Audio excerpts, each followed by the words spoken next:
The $80 million system just died. $80 million gone in a shower of sparks and the grinding shriek of metal tearing itself apart. In the control room, engineers are shouting over each other while their billion-dollar investor checks his watch. 1 hour. That's all they have left. But outside in the hallway, a maintenance man in a stained uniform is sketching something on his daughter's pink notebook. Something that might save them all. If anyone bothered to look. If anyone thought a janitor could possibly understand what their best engineers can't fix. But here's the thing, he's not really a janitor at all. That's where our story begins today. Stay with me until the end, hit that like button, and drop a comment telling me what city you're watching from. I want to see how far this story travels. The 6:47 a.m. bus wheezed to a stop outside the Novaris Automation headquarters, like it did every weekday morning, belching diesel fumes into the cold air. Ethan Walker stepped down onto the sidewalk, his tool bag catching on the handrail because the strap had been frayed for months, and he kept forgetting to replace it. Behind him, moving carefully down the steps with both hands gripping the rails, came Chloe. 6 years old, wearing a purple backpack almost as big as she was. "Careful, Bug," Ethan said, reaching back without looking. Her small hand found his automatically. "I'm being careful," she said, annoyed in that particular way only a 6-year-old could manage before 7 in the morning. "You're the one who almost dropped your bag." Fair point. The Novaris building rose in front of them like a monument to everything Ethan used to be, all glass and steel and the kind of architectural confidence that came from having venture capital money to burn. The early morning sun hit the windows just right, turning the whole tower into a blade of light that probably looked great in the marketing materials. Ethan's reflection in those windows looked exactly like what he was, a tired guy in a maintenance uniform that had seen better days, carrying a tool bag held together with duct tape and poor decisions. "Is Miss Patricia here yet?" Chloe asked, looking toward the side entrance where the janitorial staff usually gathered. "Probably. She's always early. She said she'd teach me how to draw horses today." "That right?" "Uh-huh. Real horses, not like the stupid ones I draw." Ethan glanced down at her. "Your horses aren't stupid. They look like dogs with long faces. Some dogs have long faces." "Dad." All right. I'm sure Patricia's horses are better." They walked around to the employee entrance, the one without the fancy automatic doors, and the receptionist who looked at maintenance workers like they were tracking mud across her personal carpet. Ethan swiped his badge. It took 2 tries because the magnetic strip was wearing out, and the lock clicked open with a sound like disapproval. The hallway inside smelled like floor wax and the particular kind of recycled air that all corporate buildings seem to share. Fluorescent lights hummed overhead, not quite in sync with each other, creating a barely perceptible flicker that most people never noticed. Ethan noticed. He noticed lots of things people missed. "Go find Patricia," he said, setting his tool bag down. "I need to check the work order." "Can I have lunch money?" He pulled out his wallet, thin, leather, worn smooth at the corners, and counted out $6 in bills that had been folded and refolded too many times. "That'll get you through the vending machine. Don't spend it all on chips." "What else would I spend it on?" "Chocolate, cookies, those weird gummy things you like." "Those are chips adjacent," Chloe said seriously, pocketing the money. "Technically." "When did you learn the word adjacent?" "Miss Patricia taught me. It means next to something." "I know what it means, Bug." "Then why'd you ask?" Ethan just looked at her. She grinned, her mom's grin, the one that used to gut him, but now just made him tired in a different way, and took off down the hallway toward the break room where Patricia usually set up her morning crossword station. He watched her go, that purple backpack bouncing with each step, and felt the familiar weight of every choice that had brought them here settle onto his shoulders like snow accumulating on a roof. 3 years ago, this wouldn't have been his life. 3 years ago, he'd been somewhere else entirely. But 3 years was a long time to carry the past around. Ethan picked up his tool bag and headed toward the maintenance office to grab his assignment sheet. The building was just starting to wake up. He could hear the executive elevator humming to life somewhere above, and voices echoed from the engineering wing where the early arrivals were probably already drowning themselves in coffee and panic. Today was the big demonstration, the one everyone had been losing sleep over for months. The one Ethan knew was going to fail. He'd heard it yesterday, just a whisper buried in the machine's normal operating rhythm. Wrong frequency. a phase offset in the encoder system that would stay hidden right up until the moment it tore the whole production line apart. He'd mentioned it to Ryan Brooks, one of the younger engineers who sometimes actually listened to him, but Ryan had been too busy running cable diagnostics to pay attention. "I'll flag it for Damien," Ryan had said, distracted, already walking away. Sure you will, Ethan had thought. And Damien Cross will definitely listen to a maintenance worker's concern about encoder calibration. That'll happen right after hell freezes over and the cafeteria starts serving decent coffee. The maintenance office was empty except for Jorge, who was half asleep in a chair with his feet propped up on a desk that had definitely seen better decades. "Morning," Ethan said. Jorge grunted something that might have been a greeting or might have been indigestion. Hard to tell. "Work orders up yet?" Another grunt. Jorge gestured vaguely at the clipboard hanging by the door without opening his eyes. Ethan grabbed it and scanned down the list. Standard stuff. Replace the light fixture in conference room B. Investigate the rattling sound in the HVAC system on the third floor. Clean up whatever mystery fluid was leaking in the secondary storage bay. The glamorous life of building maintenance. Nothing about the demonstration lab, which made sense. That was engineer territory. Sacred ground where maintenance workers only entered with explicit permission and usually an escort, as if they might accidentally contaminate something with their blue-collar presence. "You hear about the demo today?" Jorge asked, eyes still closed. "Hard not to." $80 million. That's what I heard. Some investor guy flying in from Singapore or somewhere. San Francisco. Same difference. You think it'll work? Ethan thought about the sound he'd heard. That tiny deviation in frequency that meant something deep in the system was already starting to tear itself apart. He thought about Damien Cross's face when Ryan had probably tried to pass along the warning, if he'd even bothered. He thought about how systems failed when people were too proud to listen. "No," Ethan said. "I don't think it'll work." Jorge opened one eye. "That's a hell of a thing to say on demo day." "You asked." Most people lie when you ask them questions like that. Social convention and whatnot. "I'm not most people." "Yeah, I noticed. You're the guy who fixes the coffee maker when it breaks instead of just complaining about it like the rest of us." "Someone has to." "That's exactly what I mean," Jorge said, closing his eye again. "Not most people." Ethan left him there and headed toward the elevator.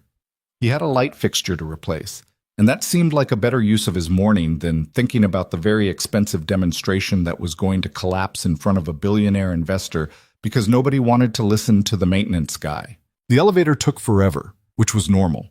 When it finally arrived, the doors opened to reveal Miranda Chen from HR and two engineers Ethan didn't recognize, all of them clutching coffee cups like life preservers and looking at their phones with the glazed intensity of people trying to manifest success through sheer force of will. They barely glanced at him as he stepped in. He pressed 3. Miranda was going to 5. The engineers were headed all the way to 7, where the demonstration lab sprawled across the entire floor like a temple to automation technology. "Did you see the email?" One of the engineers was saying, young guy, probably fresh out of grad school, still believed in things like meritocracy and fair compensation. "Which one?" "We've gotten like 40 emails about today." "The one from Olivia, about protocol." "Oh God, another protocol email." "She's just covering all the bases," Miranda said diplomatically, which was her job. "This is a major presentation. It's overkill is what it is. We've run this system 100 times. Not at full operating capacity, Ethan thought. Not under real stress conditions. You've been babying it, running it at 70%, maybe 80 on a good day because you're terrified of breaking it before the big show. And that means you have no idea what's going to happen when you finally push it to 100. The elevator stopped at 3. Ethan got out. Conference room B was at the end of the hallway, past the smaller engineering offices where the junior staff worked. The light fixture inside had apparently been flickering for a week, which seemed like the kind of thing someone could have mentioned earlier. But that was corporate maintenance in a nutshell. Everything was both urgent and completely ignorable until someone important noticed it. He set down his tool bag and dragged a chair underneath the fixture. The fluorescent tubes looked fine, which meant the problem was probably in the ballast. He popped the cover and peered inside. "Excuse me." Ethan looked down. A woman stood in the doorway, mid-40s, sharp business suit, the kind of carefully controlled expression that came from years of dealing with people who were about to waste her time. "Your maintenance?" she asked. "That's what the uniform suggests. I need this room in 20 minutes. How long will you be?" Ethan looked back at the fixture. The ballast was definitely shot. 30 minutes, probably. "That's not what I asked. You asked how long I'd be. I'm telling you." Her expression tightened. "Perhaps I wasn't clear. I need this room in 20 minutes. We have a pre-demonstration briefing." "Then you're going to have it with a flickering light, because this ballast is dead, and I need to replace it." "Can't you just what? Wish it fixed? I'm maintenance, not a miracle worker." She looked at him like he'd just tracked mud across her personal carpet. "I'll speak to your supervisor." "You do that. He's probably asleep in the maintenance office. Tell Jorge I said hi." She left, heels clicking away down the hallway like gunshots. Ethan went back to work. The ballast came out easier than expected, small victories, and he had the replacement installed in 25 minutes. The light came on steady and clean, fixed. One small thing in the universe working the way it was supposed to. He was packing up his tools when he heard it, a low hum from somewhere above. Mechanical. Familiar. The demonstration system powering up for a test run. Ethan paused, head tilted, listening. The hum increased, climbing in frequency as the system accelerated. 30% capacity, 40, 50. The sound was smooth, controlled, exactly what you'd expect from a state-of-the-art automated production line. And then, there. So faint most people would miss it. A tiny vibration in the wrong frequency range. The phase offset he'd heard yesterday. Still there, still waiting. Ethan stood perfectly still, tool bag in hand, listening to an $80 million disaster warming up 7 floors above him. The system powered down. Test run complete. He could imagine the engineers up there congratulating each other, checking their data, confirming that everything looked perfect on the screens. All green lights. All systems nominal. They had no idea. He thought about going up there, walking into that lab and trying one more time to explain what he was hearing. But he could already picture how it would go. Damian Cross, with his MIT degree and his absolute certainty that a maintenance worker couldn't possibly understand advanced encoder systems. Security escorting Ethan out, while engineers watched and tried not to smirk. Chloe asking him later why people were mean to him. No. He'd tried. He'd done his part. If they wanted to ignore him, that was their choice. Ethan picked up his tool bag and headed back to the elevator. He had an HVAC system to investigate. The building's slow descent into entropy wasn't going to manage itself. By 10 a.m., the executive floor was in full panic mode. Ethan could feel it even down in the third-floor mechanical room, the way you could feel a storm coming before the first drops of rain. The HVAC rattle turned out to be a loose mounting bracket. Easy fix, but even while he was working, he could hear the increased foot traffic above. The urgent voices. The particular quality of stress that came from very important people about to do very important things. He was tightening the last bolt when his radio crackled. "Ethan, you there?" Jorge's voice, more awake than it had been at 6 in the morning. Ethan keyed the radio. "Yeah, I'm here. They're calling everyone up to watch the demonstration. CEO's orders. Big show of company unity or something?" "I'm in the middle of something." She specifically said everyone. That includes maintenance. Since when does Olivia Hart care if maintenance watches the dog and pony show? Since she's trying to impress a billionaire, probably? I don't know, man. I'm just telling you what came down through channels. Finish up whatever you're doing and get up to 7. They're starting in 20 minutes. The radio clicked off. Ethan looked at the HVAC system, fixed, stable, doing its job in obscurity like it was supposed to. Then he looked up at the ceiling, toward the 7th floor where a very expensive machine was about to tear itself apart in front of everyone. "Guess we're gonna see a show," he muttered. He found Chloe in the break room with Patricia, both of them hunched over a piece of paper covered in horse drawings that actually did look substantially better than Chloe's usual attempts. "Hey, Bug," Ethan said. "We need to go upstairs for a bit." "Why?" "Company thing. Won't take long." Chloe looked at Patricia, who smiled and patted her shoulder. "Go on, honey. We can finish these later." They took the elevator up with a cluster of other employees, administrative staff, Junior engineers, people from departments Ethan didn't even recognize. Everyone had the same expression, confusion mixed with mild resentment at having their workday interrupted for what was essentially a very expensive company meeting. The seventh floor had been transformed. The demonstration lab took up the entire eastern wing, but they'd set up viewing areas with chairs and monitors for people who couldn't fit in the actual control room. Catering had brought coffee and pastries that probably cost more than Ethan's weekly grocery budget. Everything gleamed under carefully positioned lights, and in the center of it all, visible through reinforced glass walls, sat the system itself. The Novaris Automated Production Line, NAPL, in the acronym Happy World of Corporate Engineering. A marvel of robotics and precision manufacturing, capable of assembling complex components with minimal human intervention. Robotic arms arranged in a carefully choreographed sequence, conveyor systems that could handle thousands of units per hour, sensor arrays that monitored every microscopic deviation from specification. $80 million worth of technology that was about to fail catastrophically because of a phase offset in the encoder calibration that no one wanted to hear about. "Wow," Chloe whispered, staring at the machinery. "That's really big." "Yeah," Ethan said, "it is." "What does it do?" "Makes things. Lots of things. Very quickly." "What kind of things?" "Complicated things. Electronic components, mostly." "Why do they need us to watch?" "Good question, Bug." "Because someone important wants to see it work." They found seats near the back. Ethan could see into the control room from here. A wall of monitors and workstations where engineers clustered around their terminals like priests tending to a digital altar. He recognized most of them. Sarah Kemp on the software side, Marcus Ito handling mechanical systems. And there, in the center of it all, like a general commanding his troops, stood Damien Cross. Damien was exactly what you'd expect from a chief engineer who'd climbed the corporate ladder on a combination of legitimate talent and carefully cultivated confidence. Early 40s, expensive suit jacket draped over his chair, sleeves rolled up to project the image of someone who actually did work with his hands occasionally.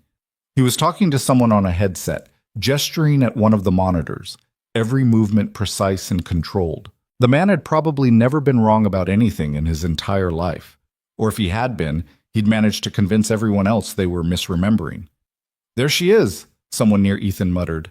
Olivia Hart entered the control room like she owned it, which, technically, she did. 30 years old and CEO of an automation company valued at close to $500 million. She'd inherited Novaris from her father 2 years ago and immediately set about proving she deserved it, expanding contracts, pushing innovation, making all the right moves. Everything riding on today going perfectly. She spoke briefly to Damien, who nodded and gestured at the monitors with the kind of easy confidence that made Ethan's teeth hurt. Whatever he was saying, Olivia seemed satisfied. She nodded once, sharply, and turned to face the viewing area. "Good morning, everyone," her voice came through the speakers, clear and controlled. "Thank you for joining us today. What you're about to see represents 2 years of development and the combined expertise of our entire engineering team. The Novaris Automated Production Line is designed to revolutionize component manufacturing, reducing production time by 40%, while maintaining tolerances that exceed industry standards." She paused, and Ethan could see the calculation behind her eyes. How much to reveal, how much to hold back, how to frame this for maximum impact. Our investor, Victor Kane, will be arriving shortly. What we demonstrate today will determine the future direction of this company, so I want to thank all of you for your dedication and hard work. This is what we've been building toward. Polite applause rippled through the viewing area. Chloe clapped too because everyone else was doing it. Olivia disappeared from view, heading toward the executive entrance where she'd presumably greet Victor Kane with whatever combination of charm and business acumen the situation required. "Exciting, right?" the woman next to Ethan said, someone from accounting based on her badge. "Sure," Ethan said. "I heard Victor Kane is worth like $3 billion, probably more by now. Can you imagine? $3 billion. What would you even do with that much money?" Ethan thought about his apartment. 1 bedroom, Chloe slept on a pull-out couch in the living room. The heat worked when it felt like it. He thought about the $34 in his checking account until Friday's paycheck cleared. He thought about how he used to have a career that might have eventually led somewhere comfortable before everything changed. I'd probably waste it, he said. The woman laughed like he'd made a joke. Chloe tugged on his sleeve. Dad, can I have a pastry? Go ahead, just one.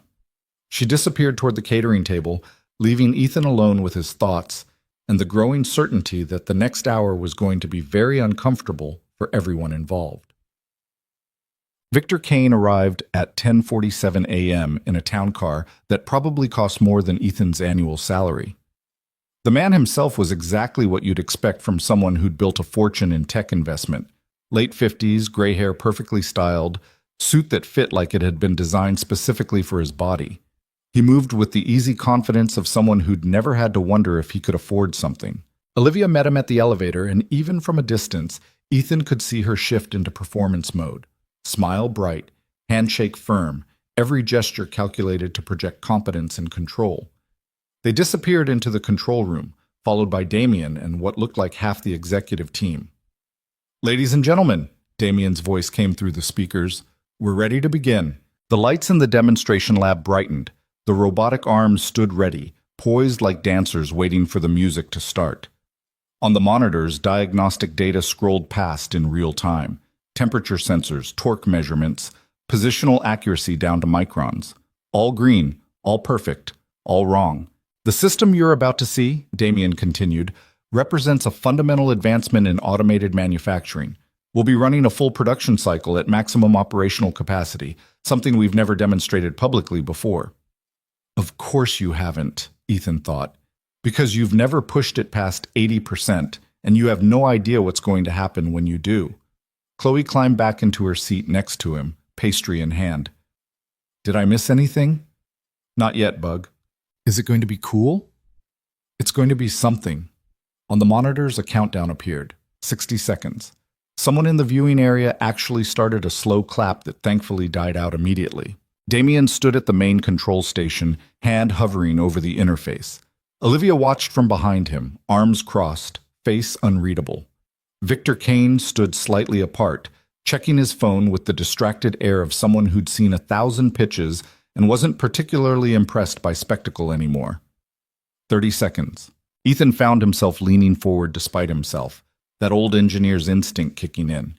He knew what was coming, but part of him still wanted to see it, wanted to watch the system behavior, analyze the failure mode, understand exactly how the phase offset would manifest when everything finally came apart. 10 seconds. Chloe had stopped eating her pastry, caught up in the tension. 5, 4, 3, 2. Damien pressed the activation sequence. For exactly 47 seconds, the Novaris automated production line was the most beautiful piece of machinery Ethan had ever seen. The robotic arms moved with inhuman precision, each one executing its program sequence in perfect synchronization with the others. Conveyor belts accelerated smoothly, carrying component blanks through each station. Sensors measured and adjusted in real time, maintaining tolerances that would have been impossible with human operators. The speed climbed, 20% capacity, 30, 40. On the monitors, all the diagnostic data stayed green. Temperature nominal. Torque within acceptable ranges, positional accuracy perfect, 50%. The viewing area erupted in spontaneous applause. Someone whistled. Ethan could see Olivia's shoulders relax slightly, could see Damien allow himself the smallest smile of satisfaction. 60%. Ethan heard it first, that tiny deviation in frequency, barely audible over the mechanical symphony. The phase offset, coming out of hiding now that the system was under real stress. 70%. The deviation grew more pronounced. One of the robotic arms was moving fractionally out of sync with the others. Microseconds of difference, but in a system this precise, microseconds mattered. 80%. Someone in the control room noticed something. Ethan could see an engineer, Sarah Kemp, lean forward toward her monitor, frowning. She said something to the person next to her. 90%. The entire system vibrated wrong. Ethan could feel it through the floor, through the air itself. The robotic arms were still moving, still executing their sequences, but they were fighting against each other now, each one trying to compensate for the phase offset and making it worse in the process. Damien must have seen it too. He was staring at his monitors, and Ethan watched his confident expression start to crack around the edges. Are we seeing a deviation in the secondary encoder? someone in the control room asked, voice tight. Compensating, another engineer replied, fingers flying across their keyboard. 100% capacity. The system screamed, not metaphorically, an actual sound, metal grinding against metal as the phase offset finally tore through whatever safety margins the engineers had built in. Warning lights erupted across every monitor, red, red everywhere. Shut down protocol, Damien shouted, but it was too late. The primary robotic arm seized mid-motion, motors locked in position. The conveyor belt kept moving, carrying a component blank directly into the frozen arm. The impact wasn't dramatic, no explosion, no shower of sparks, just a simple collision between an unstoppable force and an immovable object. The component shattered. Fragments scattered across the production line, and somewhere in the system's computerized brain, emergency protocols activated. Every robotic arm froze simultaneously. The conveyor belts ground to a halt. The entire demonstration lab fell into absolute silence. In the viewing area, no one moved. No one spoke. Someone's coffee cup slipped from nerveless fingers and hit the floor with a sound like a gunshot. On the monitors, every diagnostic reading had gone red. System failure, complete shutdown. $80 million worth of technology rendered completely inert by a problem that Ethan had identified 24 hours ago. He looked at Chloe. She was staring at the frozen machinery with wide eyes. Is it broken? She whispered. Yeah, Bug, Ethan said quietly. It's broken. In the control room, pandemonium erupted. Engineers were shouting at each other, pulling up diagnostic screens, trying to figure out what the hell had just happened. Damien stood frozen at his station, staring at the monitors like they'd personally betrayed him. And Olivia Hart, Ethan watched her face carefully. Olivia's expression didn't change at all. She just stood there, perfectly still, while her entire company's future collapsed around her. Victor Kane checked his watch. You have 1 hour, he said, voice cutting through the chaos like a blade. Fix it, or I'm canceling the contract. Then he walked out of the control room, leaving behind a silence somehow louder than all the shouting had been. Ethan sat in his chair in the viewing area, holding Chloe's hand, and waited for what came next. The viewing area cleared out fast. People scattered like roaches when the lights come on, some heading back to their desks, others clustering in the hallways to gossip, a few brave souls lingering near the demonstration lab to watch the engineering team's meltdown through the glass walls. Ethan stayed where he was, Chloe still gripping his hand, both of them watching the chaos unfold with the detached interest of spectators at someone else's car accident. In the control room, Damien Cross had gone from confident general to drowning man in the span of about 90 seconds. He was barking orders at his team, pulling up diagnostic screens, stabbing at his keyboard like it had personally offended him. Sarah Kemp was running through the software logs, her face getting paler with each scroll. Marcus Ito had his head in his hands. We need to isolate the failure point, Damien was saying, loud enough that his voice carried through the glass. Run a full systems diagnostic. Check every sensor array. There has to be a clear error signature somewhere. Running it now, Sarah said, not looking up from her screen. How long? 5 minutes for a complete scan. We don't have 5 minutes. We have... Damien checked his watch. 53 minutes before Kane walks. Then I guess it'll take 5 minutes, Sarah snapped back, and even from a distance, Ethan could see Damien's jaw tighten. Chloe tugged on Ethan's sleeve. Why are they yelling? Because they're scared.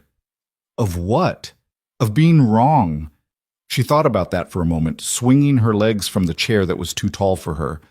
You told them it was going to break. I mentioned there might be a problem. But they didn't listen. No, Bug, they didn't. That's dumb. Ethan almost smiled. Yeah, it kind of is. Olivia Hart stood apart from the chaos, positioned near the back wall of the control room like she was trying to physically distance herself from the disaster. Her arms were still crossed, her expression still unreadable, but Ethan could see the tension in her shoulders. She was watching Damien work with the focus of someone calculating exactly how much rope to give him before the hanging. Victor Kane hadn't come back. He'd disappeared somewhere, probably to one of the executive conference rooms where he could make calls and contemplate pulling his investment from a company that couldn't even demonstrate its flagship product without it exploding. Or imploding, whatever the technical term was for catastrophic system failure. The diagnostic's done, Sarah announced. I'm not seeing anything obvious in the software. All the programming executed correctly. The sequences were perfect.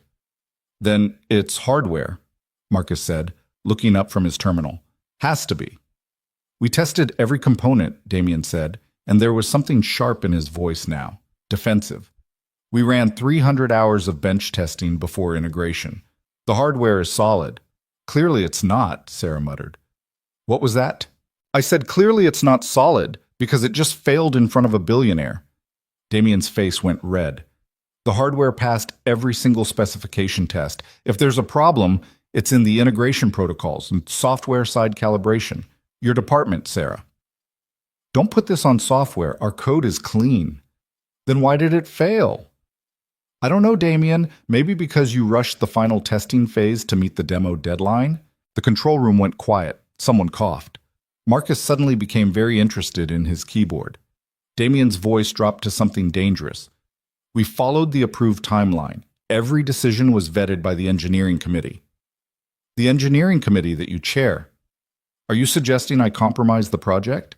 I'm suggesting, Sarah said, meeting his eyes, that maybe we should have listened when she stopped, looked past Damien, through the glass wall, and directly at Ethan. Damien followed her gaze. For a moment their eyes met, the chief engineer in his expensive shirt and the maintenance worker in his faded uniform. Ethan saw recognition flicker across Damien's face. Recognition and something else. Something that might have been memory or might have been guilt, but was probably just irritation. Damien turned back to his team. Get me a full mechanical breakdown. I want every sensor reading from the moment of failure. Someone find out where the primary stress point was. But Sarah was still looking at Ethan. She said something quiet to Marcus, who glanced over and then away again quickly. The conversation moved on, but Ethan felt the weight of that moment settle into place like a piece in a puzzle he didn't want to solve. Dad, Chloe said, can we go now? This is boring. Yeah, we can go. They stood up just as Ryan Brooks came through the door, the young engineer who'd been running cable diagnostics yesterday when Ethan had tried to warn him. Ryan looked like he'd aged 5 years in the past hour. His shirt was untucked, his hair was sticking up in about 4 different directions, and he was carrying a tablet that he was staring at with the intensity of someone hoping the screen might suddenly reveal the secrets of the universe. He nearly walked directly into Ethan. Sorry, Ryan looked up, blinked. Oh. Ethan. Hey. Hey yourself. Did you see what happened? Kind of hard to miss.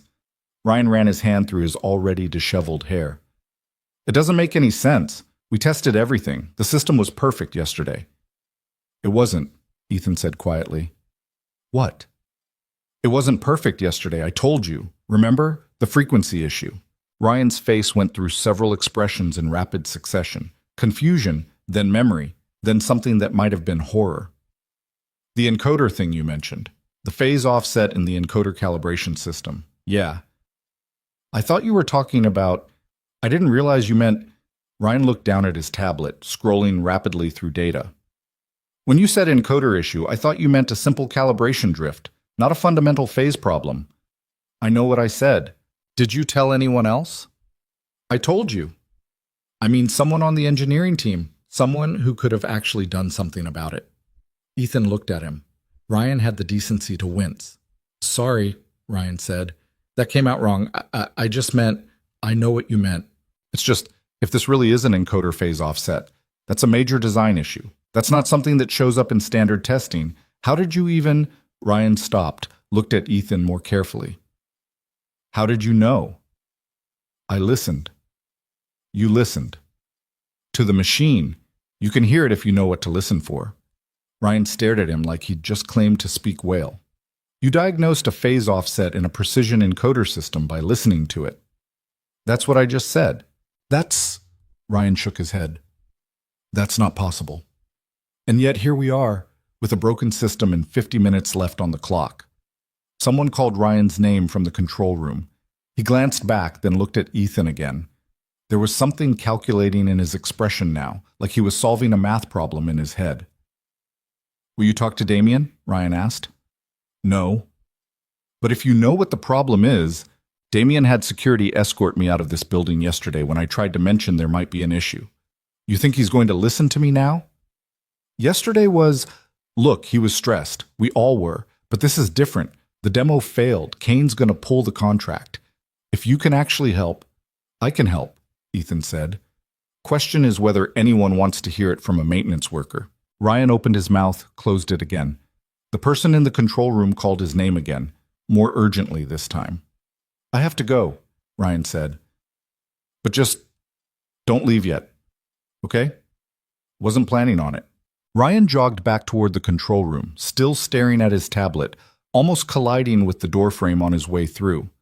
Ethan watched him go and wondered if anything would come of it. Probably not. People like Damien didn't listen to people like Ethan. That was just how the world worked.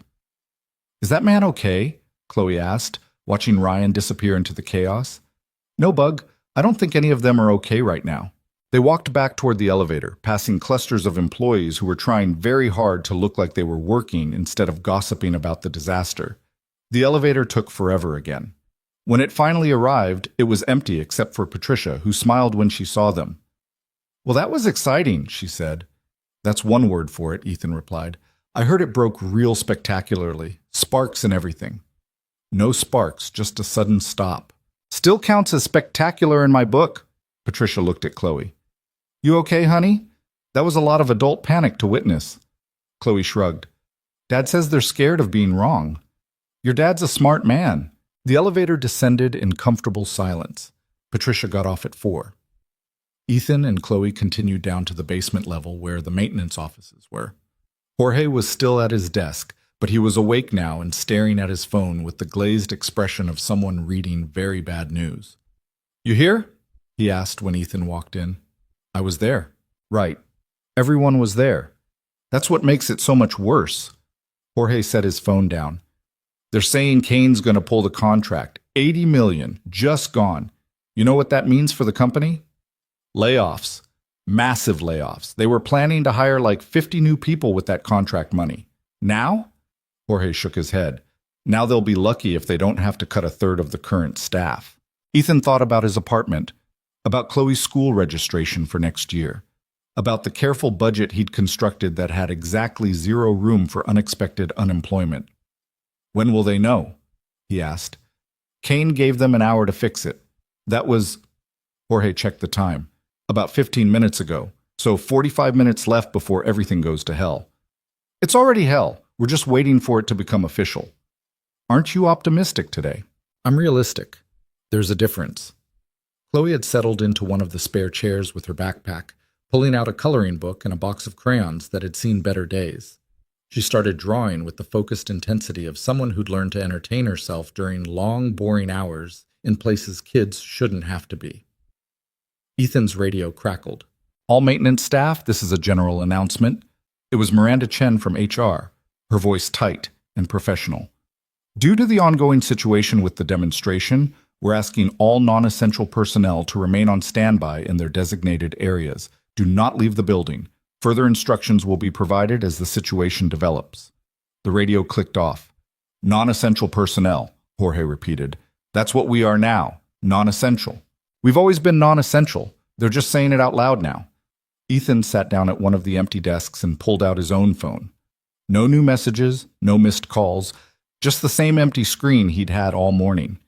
He opened his banking app and stared at the $34 in his checking account, then closed it again because looking at it wasn't going to make the number any bigger. The minutes crawled past.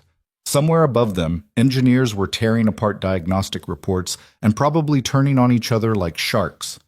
Somewhere else in the building, Victor Kane was probably making calls to other investment opportunities that wouldn't embarrass him in front of his peers.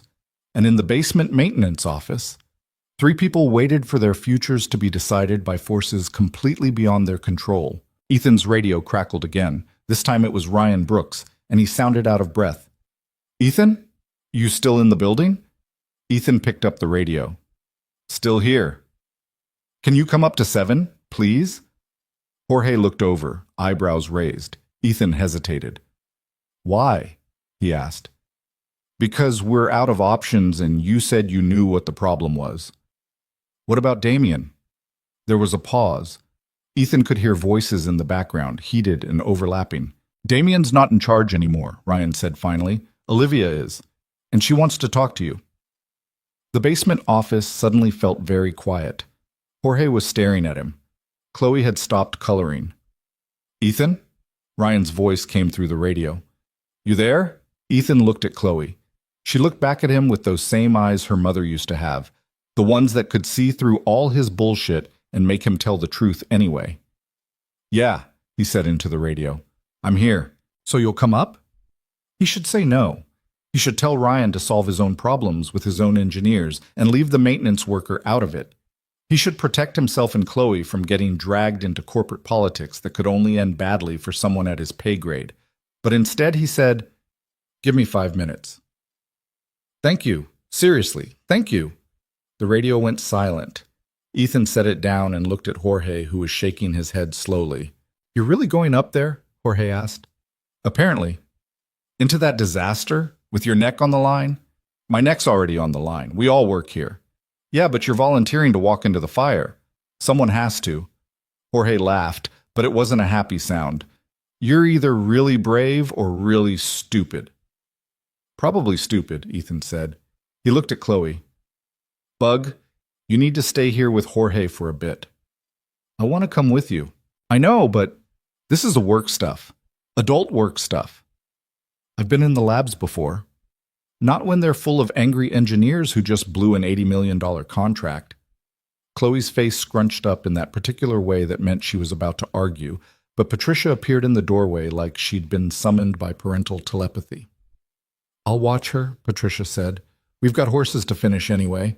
Chloe looked between Ethan and Patricia, calculating her odds. She must have decided the horses were worth more than whatever boring thing her dad was about to do, because she nodded and went back to her coloring book. "Thanks," Ethan said to Patricia. "Don't thank me yet. You might come back without a job." "I might come back without a job anyway." He grabbed his tool bag out of habit, then realized he wouldn't need it and set it back down. Jorge was watching him with something that might have been respect or might have been pity. "Good luck," Jorge said. "Yeah, thanks." The elevator ride up to 7 felt about 10 times longer than it should have. Ethan's reflection stared back at him from the polished metal doors. Faded uniform, bag under his eyes from too many nights not sleeping enough. The general appearance of someone who'd given up on impressing anybody a long time ago. Not exactly the image of someone about to save an $80 million contract. The doors opened to controlled chaos. The viewing area was empty now, except for a few abandoned coffee cups and crumpled napkins. But the control room was packed. Engineers crowded around every workstation, pulling up screens, arguing in the kind of technical shorthand that only made sense to people who'd spent years learning to speak in equations and error codes. Ryan met him at the door. "You came," Ryan said, like he'd actually been worried Ethan wouldn't. "I said I would." "Yeah, but..." Ryan gestured vaguely at the disaster around them. "People say a lot of things." "Where's Olivia?" "Conference room. This way." They walked past the main control area. Damien was there, standing at his terminal, but he wasn't working. He was just standing there, staring at the monitors with the blank expression of someone whose entire worldview had just collapsed. When Ethan walked past, Damien's eyes tracked him with something that looked a lot like hatred. Sarah Kemp caught Ethan's eye and nodded once, sharply. Marquesito just looked confused about why maintenance was being escorted through engineering territory. The conference room was smaller than Ethan expected. Just a table, 6 chairs, and a wall of windows that looked out over the frozen demonstration lab. Olivia Hart stood at the far end, talking on her phone in the kind of voice that was trying very hard to stay calm and professional. "I understand your concerns, Victor. Yes, I know. We're working on it right now." She listened for a moment. "I'm not asking for more time. I'm telling you we've identified the problem and we're implementing a solution. 30 minutes. That's all I need." She hung up and turned to face Ethan. Up close, she looked younger than she had from a distance, or maybe just more tired. There were lines around her eyes that probably hadn't been there 2 years ago when she'd inherited this company and all its problems. "Ethan Walker," she said. It wasn't a question. "That's me." "Ryan tells me you know what's wrong with the system." "I have a theory." "I don't need theories. I need solutions." Ethan met her eyes. They were gray, he noticed. The kind of gray that could be cold or warm depending on the light, but right now they were just calculating. "The encoder calibration system has a phase offset," he said. It shows up under high-speed stress conditions, makes the robotic arms fight each other instead of working together. Our engineers tested the encoder calibration multiple times. They tested it at reduced capacity, not full operational speed. And you know this how? Because I've been listening to the system run for the past 3 days. I can hear the frequency deviation. Olivia's expression didn't change. You can hear it. Yes. That's not possible. It is if you know what to listen for. She studied him for a long moment, and Ethan could almost see the calculations happening behind her eyes. Risk versus reward. Trust versus desperation. The known quantity of failure versus the unknown quantity of a maintenance worker who claimed to hear problems in machines. Show me, she said finally. I'll need access to the control system. Done. And Damien's probably not going to like this. Damien's not in charge of this decision. I am. Olivia walked toward the door, then stopped and looked back at him. If you're wrong, we lose the contract and probably half the company. If you're lying to me, I'll make sure you never work in this industry again. Are we clear? Crystal. Good. Then let's go fix my machine. She walked out, and Ryan gestured for Ethan to follow. They headed back toward the control room, and Ethan could feel every eye in the place turn toward them. The maintenance worker, being escorted like he mattered, like he might actually be able to solve what the entire engineering department couldn't. Damien was waiting for them at the main control station. You're not serious, he said to Olivia. Completely serious. He's maintenance. He doesn't have the clearance. He doesn't have the expertise. He has a theory about the encoder phase calibration that makes more sense than anything your team has come up with in the past 30 minutes. So unless you have a better solution, I suggest you step aside. Damien's face went through several colors. This is insane. You're going to let some... Be very careful about how you finish that sentence, Olivia said quietly. The room went silent. Ethan stood there, tool bag over his shoulder, aware that he was watching something break that probably couldn't be fixed. Damien and Olivia, locked in some kind of power struggle that had nothing to do with him and everything to do with who got to be right when everything else was wrong. Finally, Damien stepped aside. Fine, he said, but when this fails, it's on you. Everything's already on me, Olivia said. That's what being in charge means. She gestured to the control station. Ethan approached it carefully, aware that every engineer in the room was watching him with expressions ranging from curiosity to outright hostility. The interface was familiar. He'd worked with similar systems years ago, before everything changed. The data was laid out across multiple screens, sensor readings and diagnostic reports, and real-time telemetry from every component in the production line. He pulled up the encoder calibration settings and started scrolling through the data. What are you looking for? Sarah asked from somewhere behind him. Compensation delay in the feedback loop. There should be a timing offset adjustment. We checked the feedback compensation. It was perfect. At what speed? Sarah hesitated. 80% operational capacity. There's your problem. The offset doesn't show up until you hit 90% or higher. The system compensates fine under normal stress. But when you push it to full capacity, the phase delay compounds, makes the whole thing unstable. He found the setting he was looking for, buried 3 menus deep in the calibration interface, the kind of thing you'd only know to check if you dealt with this exact failure mode before. The compensation delay was set to default values that looked perfect on paper, but didn't account for the cumulative effect of operating at maximum speed. Ethan adjusted the timing offset by 7 microseconds. The room was so quiet he could hear his own breathing. That's it, Damien said from somewhere behind him. You changed one setting by 7 microseconds? That's it. That's not a fix, that's a guess. Call it what you want. Ethan stepped back from the control station. Olivia was watching him with those calculating gray eyes, and he couldn't tell if she was impressed or furious or just waiting to see if he'd just saved her company or destroyed what was left of it. Start it up, she said. Olivia, Damien started. Start it up. Sarah moved to the control station, fingers hovering over the interface. She looked at Ethan, then at Olivia, then back at the screen. All systems green, she said quietly. Ready to run. Do it, Olivia said. Sarah activated the startup sequence. The demonstration lab hummed to life for the second time that day, and Ethan held his breath without meaning to. The robotic arms moved through their initialization sequence with the same mechanical grace they'd shown before, but this time Ethan was listening differently. Not just hearing the sound, but feeling it in his bones, in the air itself. The frequency climbed steadily as the system accelerated, and he tracked each increment like counting heartbeats. 20% capacity. The conveyor belts engaged smoothly, carrying test components through the first station. On the monitors, every diagnostic reading glowed green, 30%. The secondary robotic arms activated, their movements synchronized with a precision that made them look almost alive. Sarah was watching her screen with the intensity of someone expecting disaster at any moment, 40%. Still smooth, still stable, but this was where it had been fine before too. This was the safe zone where everything worked the way it was supposed to, 50%. Ethan heard Damien shift his weight behind him. The man was standing close enough that Ethan could feel his presence like heat radiating off asphalt in summer, 60%. The system's hum changed pitch, climbing higher, and for just a second Ethan felt his stomach drop. But no, that was normal. That was the sound of motors working harder, pushing toward full capacity.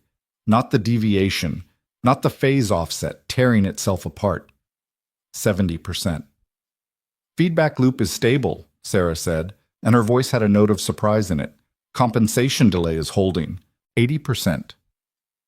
This was where they'd stopped before, where the testing had always ended, just below the threshold where problems started showing themselves. Ethan watched the speed indicator climb past 81, 82, 83%, and nobody in the control room was breathing. 90%. The deviation should have appeared by now. That tiny frequency shift that meant the phase offset was waking up, getting ready to tear the whole system apart. But Ethan heard nothing, just clean mechanical precision, every component working in harmony instead of fighting itself. 95%. We're approaching the failure threshold from the first run, Marcus said quietly. 100% capacity. The production line roared, not the scream of metal destroying itself, but the pure sound of a machine doing exactly what it was designed to do at maximum operational speed. Robotic arms moved in perfect synchronization. Conveyor belts accelerated smoothly. Components flowed through each station without a single hesitation, without a single error. On the monitors, every reading stayed green. Ethan let out the breath he'd been holding. Behind him, someone made a sound that might have been a laugh or might have been a sob. Sarah was staring at her screen like she couldn't quite believe what she was seeing. "How long has it been running?" Olivia asked. 2 minutes, Ryan said, checking his watch. 2 minutes at full capacity. Keep it going. 3 minutes. 4. The system just kept running, flawless and stable, doing in front of everyone what it had failed to do an hour ago. 5 minutes. 6. Someone started clapping, then stopped when nobody else joined in. 7 minutes. At 8 minutes and 43 seconds, Olivia said, "That's enough. Shut it down." Sarah entered the shutdown sequence, and the system powered down smoothly, robotic arms returning to their rest positions, conveyor belts decelerating in perfect synchronization. No emergency stops. No catastrophic failures. Just a clean, controlled shutdown of a machine that actually worked. The control room erupted. Engineers were hugging each other, shouting, laughing with the kind of relief that came from thinking you'd just watched your career implode and then discovering you might still have a future after all. Ryan grabbed Ethan's shoulder and shook it, grinning like a maniac. Even Sarah was smiling, though she was trying to hide it behind professional composure. Damien stood perfectly still, staring at the diagnostic screens, his face the color of old concrete. Olivia pulled out her phone and dialed. "Victor?" "Yes, we're ready. The system's running perfectly. You can come see for yourself." She hung up and looked at Ethan. For a moment, their eyes met across the chaos of the control room, and he saw something there he couldn't quite identify. Respect, maybe. Or calculation. Or just the acknowledgement that everything had changed in the past 10 minutes, and they were both still figuring out what that meant. "Where did you learn to do that?" she asked. "Long time ago. Different job." "What kind of job?" "The kind that doesn't matter anymore." Before Olivia could press further, Victor Kane appeared in the doorway. He walked into the control room with the same measured confidence he'd had before, But this time his eyes went straight to the diagnostic screens, scanning the data with the quick comprehension of someone who actually understood what he was looking at. "Show me," he said. They ran it again. This time there was no nervous tension, no held breath waiting for disaster. The system powered up, accelerated smoothly through every capacity threshold, and ran for a full 10 minutes at maximum operational speed without a single error. Victor watched the whole thing in silence, occasionally checking his tablet to compare the current performance against the original specifications. When the demonstration finished, he nodded once. "That's what I came to see," he said. "Damien, have your team send me the updated technical documentation by end of day. Olivia, my office will have the contract finalized by tomorrow morning." He shook Olivia's hand, nodded to the engineering team, and walked out like he'd just approved a lunch order instead of an $80 million investment. The control room stayed quiet for about 3 seconds after he left. Then the celebration started for real. Someone had found champagne from somewhere, probably been hiding it for this exact moment. Plastic cups appeared, people were toasting and laughing, and already starting to rewrite the story of what had just happened into something they could tell at company parties. Ethan slipped toward the door while everyone was distracted. He'd done what he came to do, fix the problem, save the contract. Now he just wanted to get back to the basement, collect Chloe, and go home before anyone started asking questions he didn't want to answer. Walker. He stopped, turned around. Damian Cross was standing behind him, and his expression was difficult to read. Angry, definitely. Embarrassed, probably. But there was something else there, too, something that looked almost like grudging acknowledgement. "You were right," Damian said, and the words looked like they physically hurt coming out. "About the encoder calibration. Yeah. I should have listened. Yesterday. When you tried to warn us." "Probably." Damian's jaw worked like he was chewing on something bitter. "I was an asshole, having security remove you. That was—" He stopped, started again. "That was unprofessional." Ethan waited. This was the part where Damian would probably try to explain why it wasn't really his fault. How the pressure of the demonstration had made everyone act in ways they normally wouldn't. How they were all just doing their best under impossible circumstances. But instead, Damian just said, "I'm sorry." And then he walked away before Ethan could figure out how to respond. Sarah Kemp appeared at Ethan's elbow, holding 2 plastic cups of champagne. She offered him one. "Normally I'd say it's too early to drink," she said, "but I think we've earned it." Ethan took the cup. The champagne was cheap and warm and tasted like victory mixed with regret. "You know what the weird part is?" Sarah said, staring at her cup. "I actually flagged that encoder calibration setting last week. Ran some simulations that suggested it might be unstable under sustained high-speed conditions." "What happened?" Damian said the simulations were theoretical, and we didn't have time to chase down every possible edge case before the demo. She took a drink. "I should have pushed harder." "Would he have listened?" "Probably not, but I should have tried." They stood there in silence for a moment, watching the celebration continue around them. Ryan was explaining something to Marcus with wild hand gestures.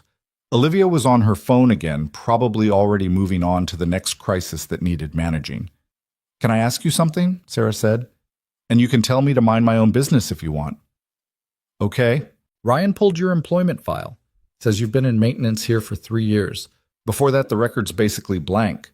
No references, no previous employment history in the system. Just an application and a hire date." Ethan didn't say anything. "But what you did in there—" Sarah gestured toward the control room. "That wasn't maintenance knowledge. That was systems engineering at a level most of my team couldn't match. So who are you really?"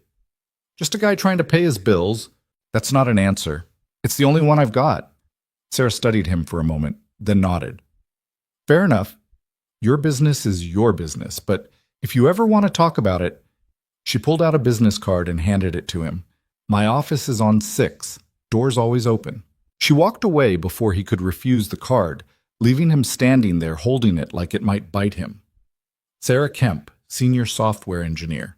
Direct line and email address. An invitation to a conversation he'd spent 3 years avoiding. Ethan pocketed the card and headed for the elevator. The ride down to the basement was quiet. Just him and the hum of machinery and his own thoughts, which was usually about 3 things too many to handle comfortably. When the doors opened, he found Jorge and Patricia in the maintenance office, both of them staring at a laptop that was showing what looked like a live feed from the demonstration lab. "We've been watching," Jorge said without looking up. "You fixed it." "Yeah, just like that." Walked in, changed one setting, fixed an $80 million disaster. 7 microseconds, Ethan said. That's all it took. 7 microseconds, Jorge repeated, shaking his head. "You know what the message boards are saying? The company's Slack channels? They're losing their minds trying to figure out who actually solved it. Half of them think it was some kind of emergency patch from corporate. The other half think Damien pulled off some kind of miracle." "Let them think whatever they want." Patricia closed the laptop and looked at Ethan with the kind of expression that suggested she knew more than she was saying. "Chloe's in the break room. Been drawing horses for the past half hour. She's getting pretty good." "Thanks for watching her. Any time, but Ethan?" Patricia stood up, brushed off her pants. "Maybe it's time people knew who you really are." "I'm maintenance. That's who I am." "That's what you do. It's not who you are." Before Ethan could figure out how to respond to that, his radio crackled again. "Ethan Walker, please report to the executive conference room on floor 8. Ethan Walker to 8. Jorge whistled low. "The executive floor. That's either really good or really bad." "Probably bad," Ethan said. "You going?" Ethan thought about ignoring it. Just collecting Chloe and heading home, pretending the summons had never happened, but he'd learned a long time ago that running from conversations just meant they caught up with you later when you were even less prepared for them. "Yeah," he said. "I'm going." He found Chloe exactly where Patricia said she'd be, surrounded by pieces of pink paper covered in increasingly competent horses. She looked up when he entered, and her face split into a grin. "Dad, look at this one. Patricia showed me how to do the legs so they don't look weird. That's really good, Bug." "Are we going home now?" "Not yet. I have to go talk to someone first." Her face fell slightly. "More work stuff?" "More work stuff, but this should be quick." "That's what you said last time." "Last time was different." "How?" "Last time the building was on fire, metaphorically speaking." Chloe considered this. "And now it's not on fire?" "Now it's just smoking a little bit." "That's better, I guess." "That's the spirit. Stay here with Patricia, okay? I'll be back soon." He took the elevator up to 8, which he'd never actually visited before. The executive floor was exactly what you'd expect.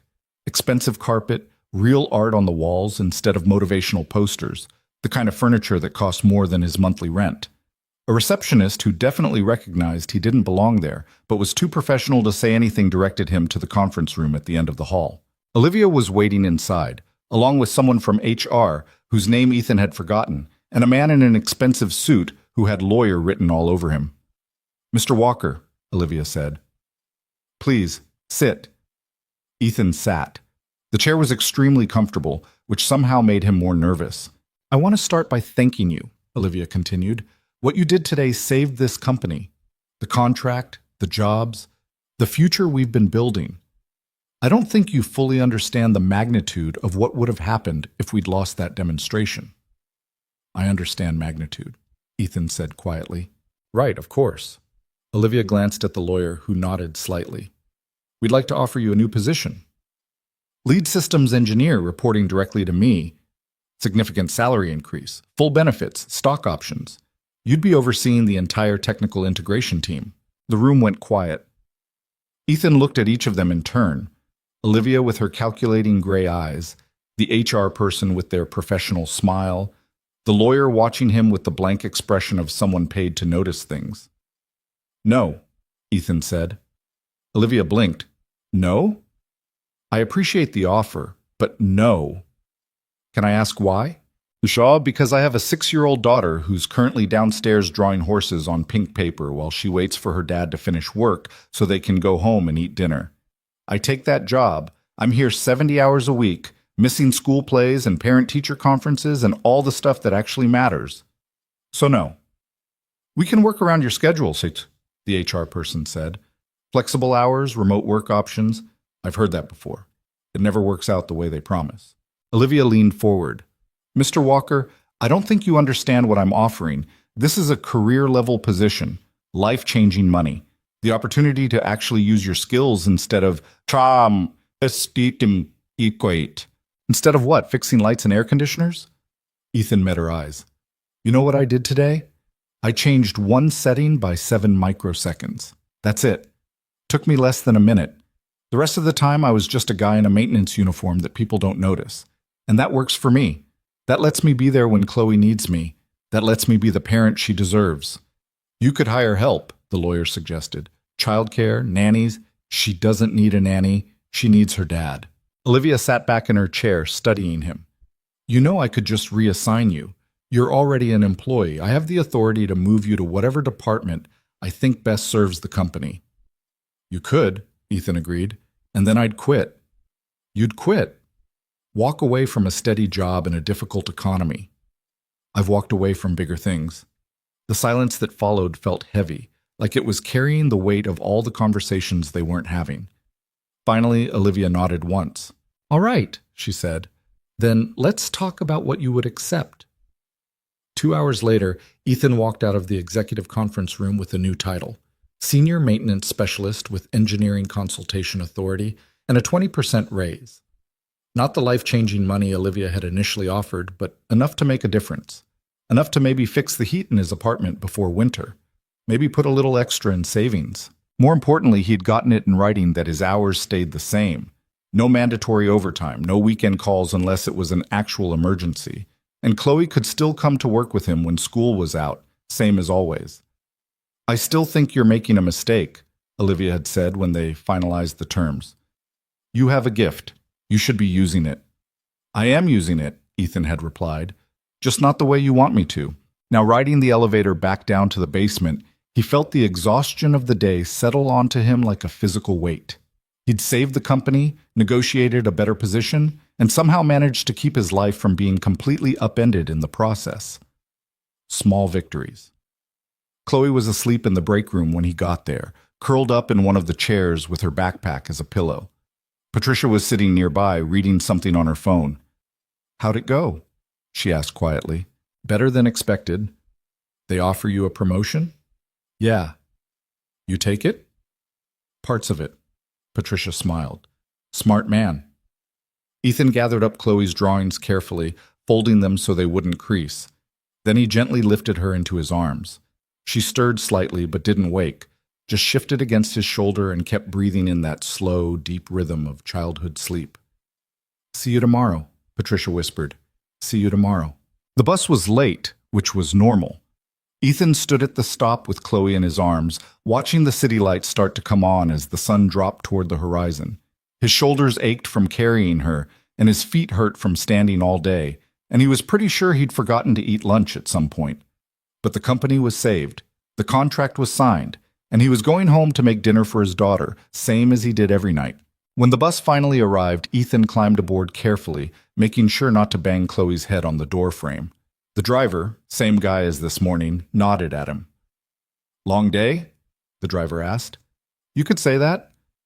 They're all long days, man. Yeah, I guess they are. Ethan found a seat near the back and settled Chloe against his shoulder. Through the window, he could see the Novaris building shrinking in the distance, all glass and steel, and the reflected light of a sun that was already setting. Somewhere in that building, engineers were probably still celebrating, rewriting the story of what happened, making plans for the future now that they actually had one. And somewhere in there, Damian Cross was probably sitting alone in his office, trying to figure out how a maintenance worker had known something he'd missed. Sarah Kemp was probably reviewing the encoder calibration data, understanding now what she should have caught before. Ryan Brooks was probably telling anyone who'd listen about the day everything almost fell apart and somehow came back together. But Ethan wasn't thinking about any of that. He was thinking about the leftover pasta in his fridge at home and whether Chloe would eat it without complaining, and if he remembered to pay the electric bill before it was due. Normal things, small things, the kind of things that actually mattered. The bus wheezed its way through traffic, and Chloe slept against his shoulder. And somewhere in the city, a day that had started with disaster ended with something that almost felt like hope. Almost. The pasta was fine. Chloe ate it without complaining, which was about as close to a win as Ethan usually got on a weeknight. They sat at the small table in their apartment, the one that wobbled unless you wedged a folded piece of cardboard under the short leg, and Chloe told him about the horses she'd drawn and how Patricia said she was getting really good at shading. She said if I keep practicing, I could maybe draw people next, Chloe said around a mouthful of pasta. Real people, not stick figures. That's great, Bug. Can we get more colored pencils? The green one broke. Ethan thought about the 20% raise that wouldn't show up in his paycheck for another 2 weeks. Yeah, we can get colored pencils. The good kind? We'll see what they have. After dinner, Chloe brushed her teeth and changed into pajamas that were getting too small. He'd need to buy new ones soon, add that to the list, and curled up on the pull-out couch with the stuffed rabbit she'd had since she was 2. Ethan read her half a chapter from the book they were working through, some story about a girl who found a magical garden, and by the time he looked up, Chloe was asleep. He sat there for a minute, just watching her breathe. Her hair was getting long. He should probably learn how to braid it properly instead of just pulling it back in a ponytail every morning. Her mother would have known how to braid it. Her mother would have known a lot of things. Ethan stood up carefully, turned off the lamp, and walked to the small window that looked out over the parking lot. 3 stories down, someone was having an argument next to a car with a busted taillight. The sounds carried up through the night air, angry voices, accusations, the particular kind of fight that had been brewing for months and was finally boiling over. He touched the watch on his wrist without meaning to. Old habit. The crystal was cracked, had been for years, but the watch still kept time well enough. Sarah had given it to him on their first anniversary, back when they were young and stupid and thought they had forever. Back when he'd been a different person entirely. His phone buzzed. Text message from a number he didn't recognize. This is Ryan Brooks. Got your number from HR. Hope that's okay. Just wanted to say thanks again for today. You saved all our asses. If you ever want to grab a beer and talk shop, let me know. Ethan stared at the message for a long moment, then typed back, No problem. Glad it worked out. He almost left it there, but then added, Probably not on the beer, though. Got early mornings with my kid. The response came back immediately. Totally understand. Offer stands anyway. Ethan set the phone down and walked to the kitchen to clean up the dinner dishes. The hot water took forever to heat up. Another thing on the list of repairs this apartment needed that the landlord kept promising to handle, and by the time he'd washed everything and put it away, it was almost 9. He should go to sleep. Tomorrow was Friday, another early morning, another day of fixing things that broke and ignoring things he couldn't fix. But instead, he pulled out his laptop, old, running slow, the battery only held about 30 minutes of charge, and opened it on the table. The search bar sat empty, cursor blinking. Ethan hadn't looked himself up in over a year, hadn't checked to see if his name still appeared in engineering journals or conference proceedings or any of the places it used to show up back when he'd been someone worth mentioning. But tonight, for reasons he couldn't quite explain, he typed in Ethan Walker Systems Engineering and hit enter. The results loaded slowly. Most of them were recent, articles about Novaris, mentions of the demonstration, a few tech blogs that had picked up the story of the near disaster and miraculous recovery. None of them mentioned his name specifically, just vague references to the engineering team and quick thinking by Novaris staff. He scrolled further back 3 years, 4, and there it was. Ethan Walker named lead engineer on Quantum Dynamics automation project. That one was 5 years old, from back when he'd worked at a company that didn't exist anymore. The article had his photo, younger, cleaner, wearing a suit that actually fit, smiling like he knew something everyone else didn't. Below that, another article. Walker's team achieves breakthrough in predictive calibration systems. That one had Sarah in it too, standing next to him at some conference. She was pregnant in the photo, maybe 6 months, glowing the way people always said pregnant women glowed, though at the time she'd complained constantly about her back hurting and not being able to sleep. Ethan closed the laptop before he could scroll any further. The apartment was quiet except for the hum of the refrigerator and the distant sound of traffic from the street below. Chloe's breathing was soft and steady from the pull-out couch. Normal sounds. Safe sounds. The kind of sounds that meant he'd managed to build something stable out of the wreckage of everything that came before. He walked to the small closet in the hallway and pulled down a box from the top shelf. Cardboard, taped shut. The kind of thing you packed once and then tried to forget existed. He'd moved it from the old apartment to this one without ever opening it, just carried it along like cargo he was obligated to transport but never examine. Tonight, he pulled off the tape. Inside were the pieces of a life he'd stopped living. Sarah's death certificate, folded into neat quarters like that, would somehow make it smaller. Photos from their wedding, both of them young and stupid and absolutely certain they had it all figured out. His old company ID badge from Quantum Dynamics. A stack of engineering journals with his articles in them, papers about calibration theory and systems integration that people had actually cited in their own research. And at the bottom, a small envelope with Chloe's name written on it in Sarah's handwriting.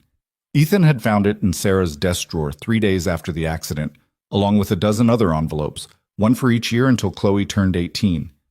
Letters Sarah had written while she was sick, during those last few months when they both knew what was coming, but nobody wanted to say it out loud. He'd given Chloe the first one on her 4th birthday, sitting with her while she tried to sound out the words she couldn't quite read yet. He'd given her the second one on her 5th. The third one was still in this box, waiting for next month when she turned 7. Ethan pulled it out, held it up to the light. He couldn't see through the envelope, but he knew what was probably inside. Some story about Chloe as a baby. Some piece of advice about growing up. Some way for Sarah to still be a mother even though she was gone. He put the envelope back in the box, closed it, and shoved it back into the closet. Sleep didn't come easy that night. Ethan lay in his bed, the one in the tiny bedroom that barely fit a double mattress, and stared at the ceiling, listening to the sounds of the building settling around him. Someone upstairs was watching TV too loud. Someone else was running water through pipes that needed replacing. The whole structure creaking and groaning like it was tired of holding itself up. He thought about the offer Olivia had made. Lead systems engineer. Real money. The kind of career he'd walked away from when Sarah got sick and someone needed to be there for Chloe full time. He'd told himself at the time it was temporary, just until things stabilized. Just until he figured out how to be a single parent and still maintain some kind of professional life. 3 years later, he was still telling himself that. His phone buzzed again.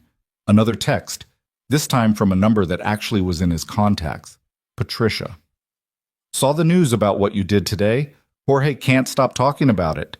You're famous in the maintenance department. Don't let it go to your head. Ethan smiled despite himself and typed back, too late. Already ordered a crown. Make sure it fits over that hard hat. See you tomorrow. He set the phone on the nightstand and closed his eyes. Eventually, somewhere around midnight, he managed to fall asleep. The next morning started the same way every morning started.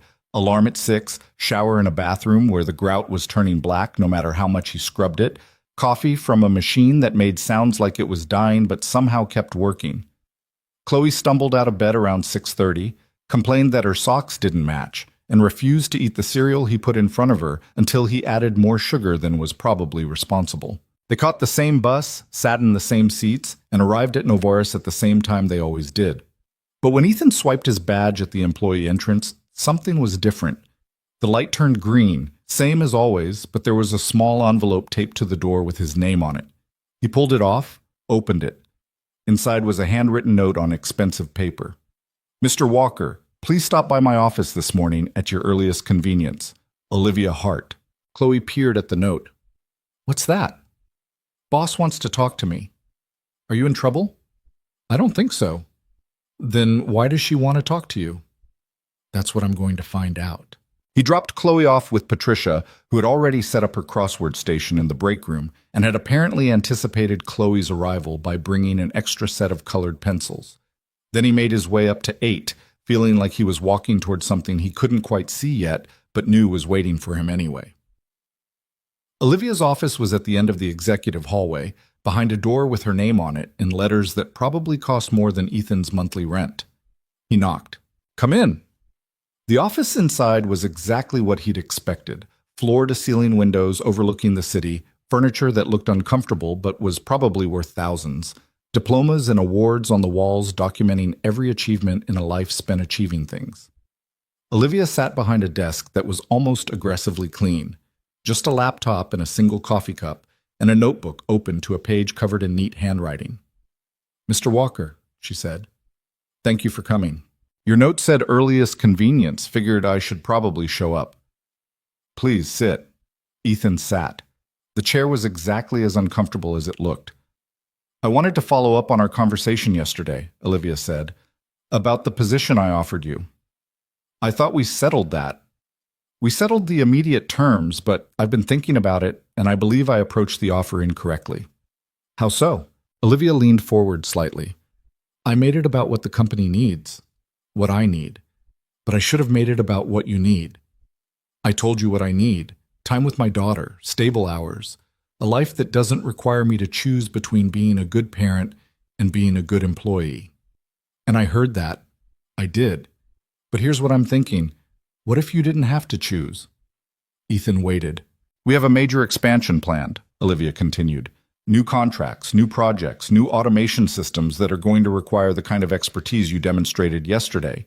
But we're also implementing a new company-wide policy on work-life balance, remote options, flexible scheduling, on-site childcare for employees who need it.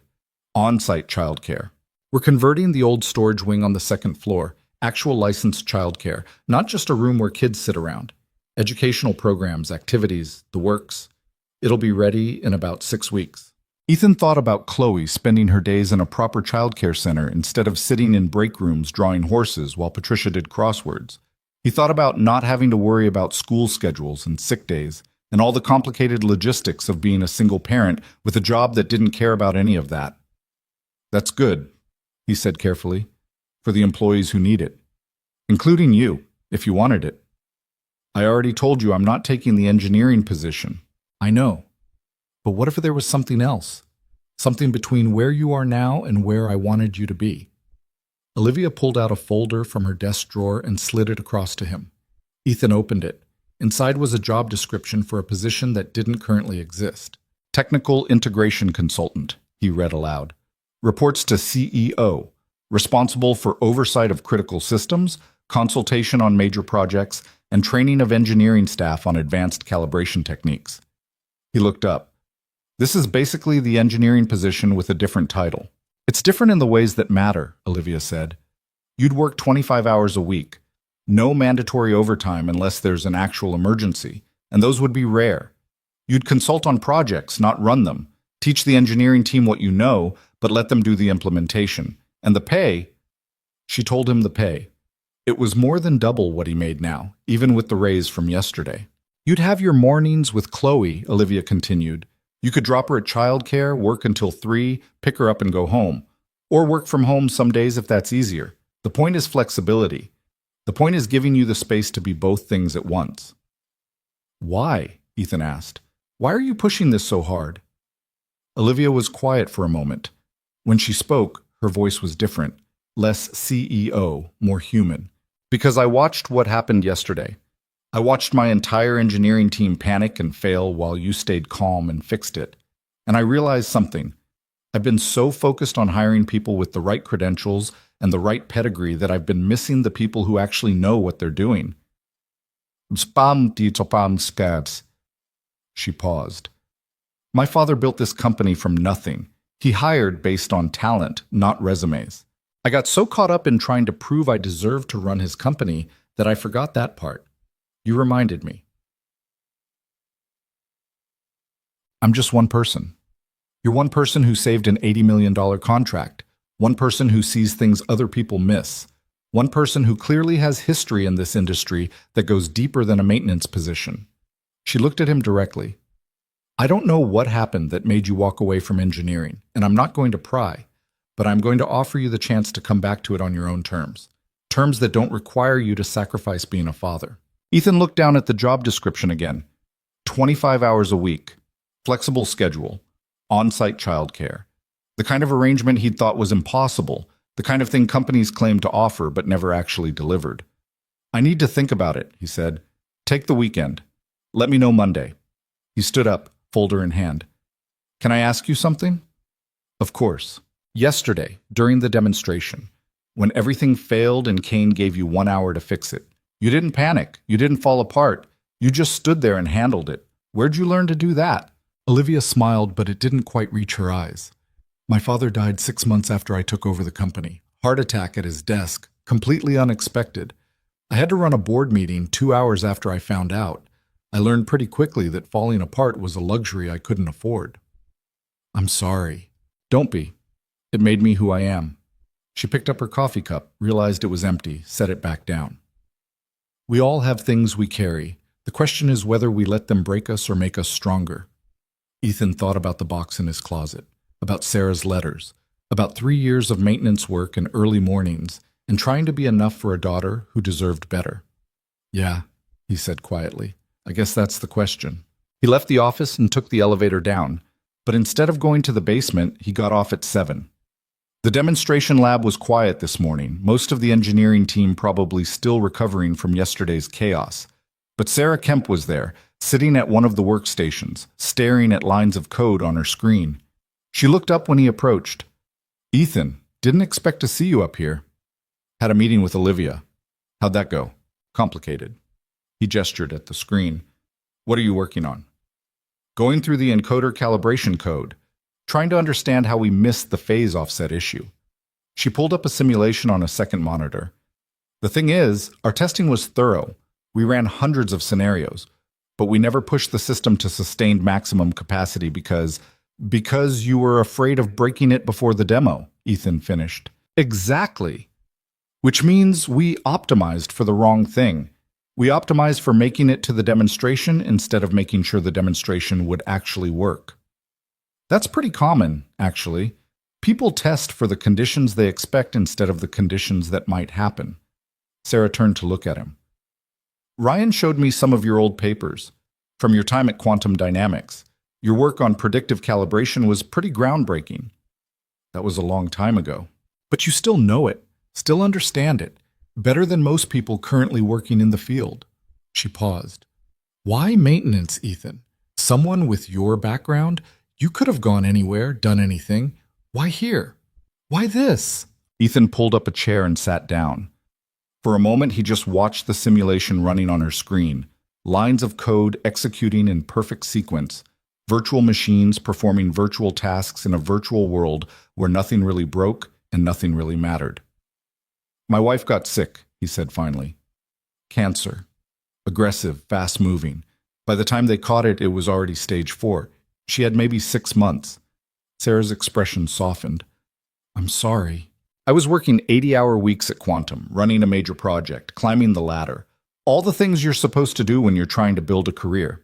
And then Sarah got diagnosed, and suddenly none of that mattered. Someone needed to take Chloe to school, to doctor's appointments, to just be there for her while her mother was dying. And it needed to be me. What about family, friends? Sarah's parents are dead. Mine live in Oregon, and we haven't spoken in years.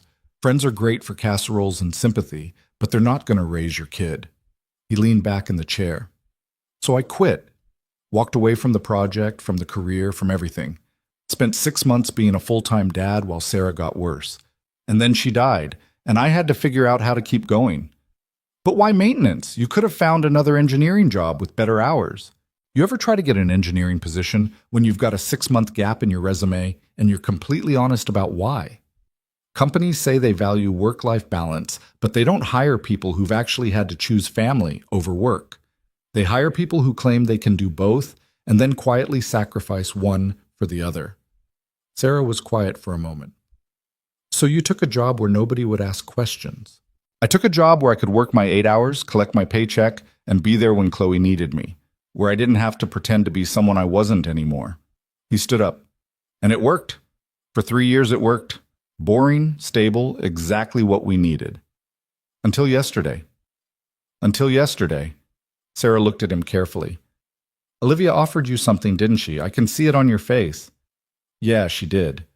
Are you going to take it? I don't know yet. Can I give you some advice? Unsolicited, but I'm going to give it anyway. Ethan gestured for her to continue. Take it, Sarah said. Not for the company, not for the money. Take it because hiding what you can do doesn't protect you. It just makes you smaller. And eventually, being smaller than you are becomes its own kind of prison.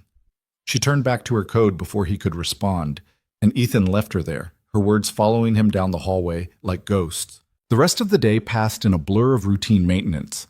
A jammed printer on floor 4, a leak in the water fountain on 3, the ongoing mystery of why the elevator to the executive floor made that grinding sound between the 6th and 7th floors. Normal work, simple work, the kind of thing Ethan could do without thinking, which left plenty of room for thinking about everything else. By 3 o'clock, when he collected Chloe from Patricia's unofficial daycare operation, he still hadn't made a decision. They took the bus home in silence, Chloe absorbed in a book she'd borrowed from Patricia, Ethan staring out the window at the city passing by. That night, after dinner and after Chloe had fallen asleep, Ethan pulled out the box again. This time he opened Sarah's letter, not the one meant for Chloe's 7th birthday, but a different one. One addressed to him, found in the same drawer marked, "When you're ready to stop punishing yourself." He'd never opened it. 3 years, and he'd carried this letter around without once breaking the seal. Tonight, he did. The handwriting was shaky. Sarah had written this near the end, when even holding a pen had become difficult. But the words were clear. "Ethan, if you're reading this, it means I'm gone, and you're still beating yourself up about it. Stop. You didn't fail me. You didn't fail Chloe. You made the choice any decent human being would make, and I loved you for it. But here's the thing, and I need you to really hear this. Being a good father doesn't mean erasing who you are. It means showing Chloe what it looks like when someone uses their gifts to make the world a little better. She needs to see that. She needs to see you be the person I fell in love with, the one who could fix anything, who saw problems nobody else saw, who believed he could make things better just by understanding them clearly enough. That person didn't die when I did. He's just scared. And I get it. I do. But eventually you're going to have to decide whether you're hiding to protect Chloe or hiding to protect yourself. Love you forever, Sarah." Ethan read it twice, then a third time. Then he folded it carefully and put it back in the envelope.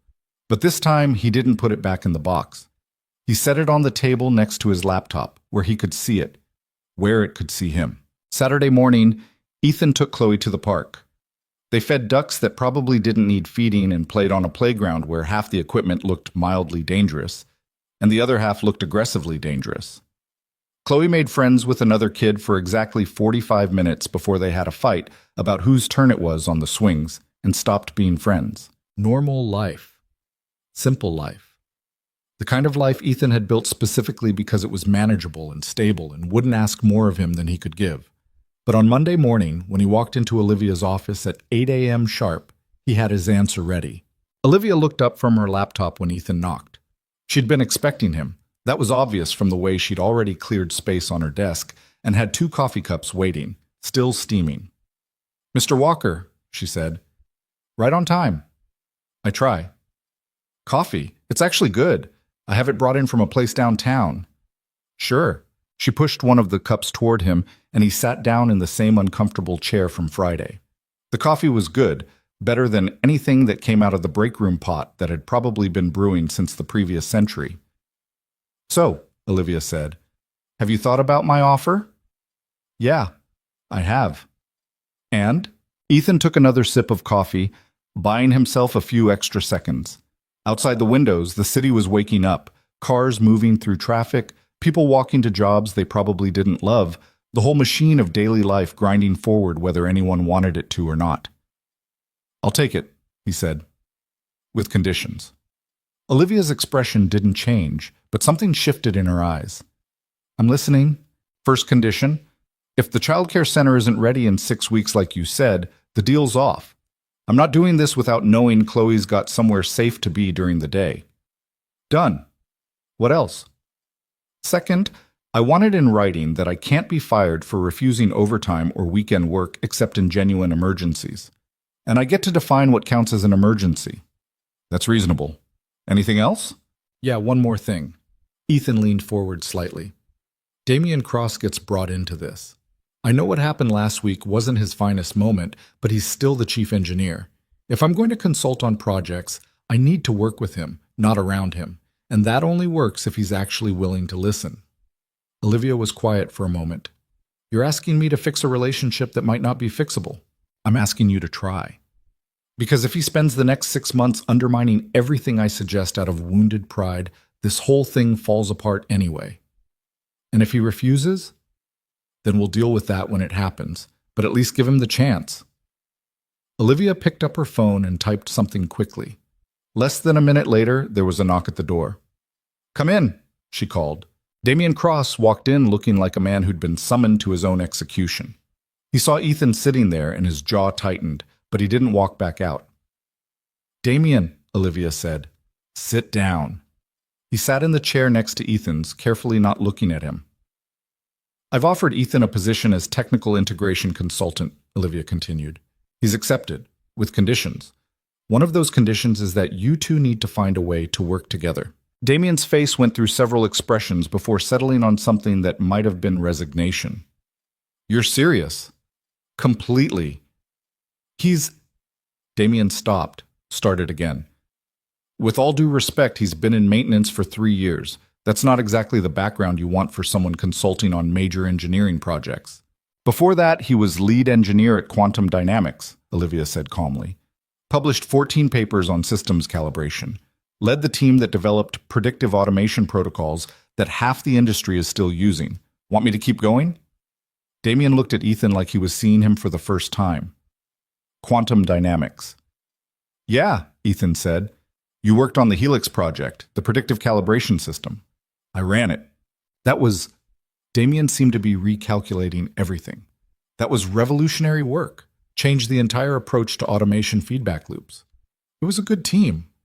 Why the hell are you working maintenance? Long story, not particularly interesting. Damien sat back in his chair, looking like he was trying to solve a math problem that didn't add up. You let me kick you out of the building? You had security escort you away from the lab. Why didn't you say something? Show me your credentials?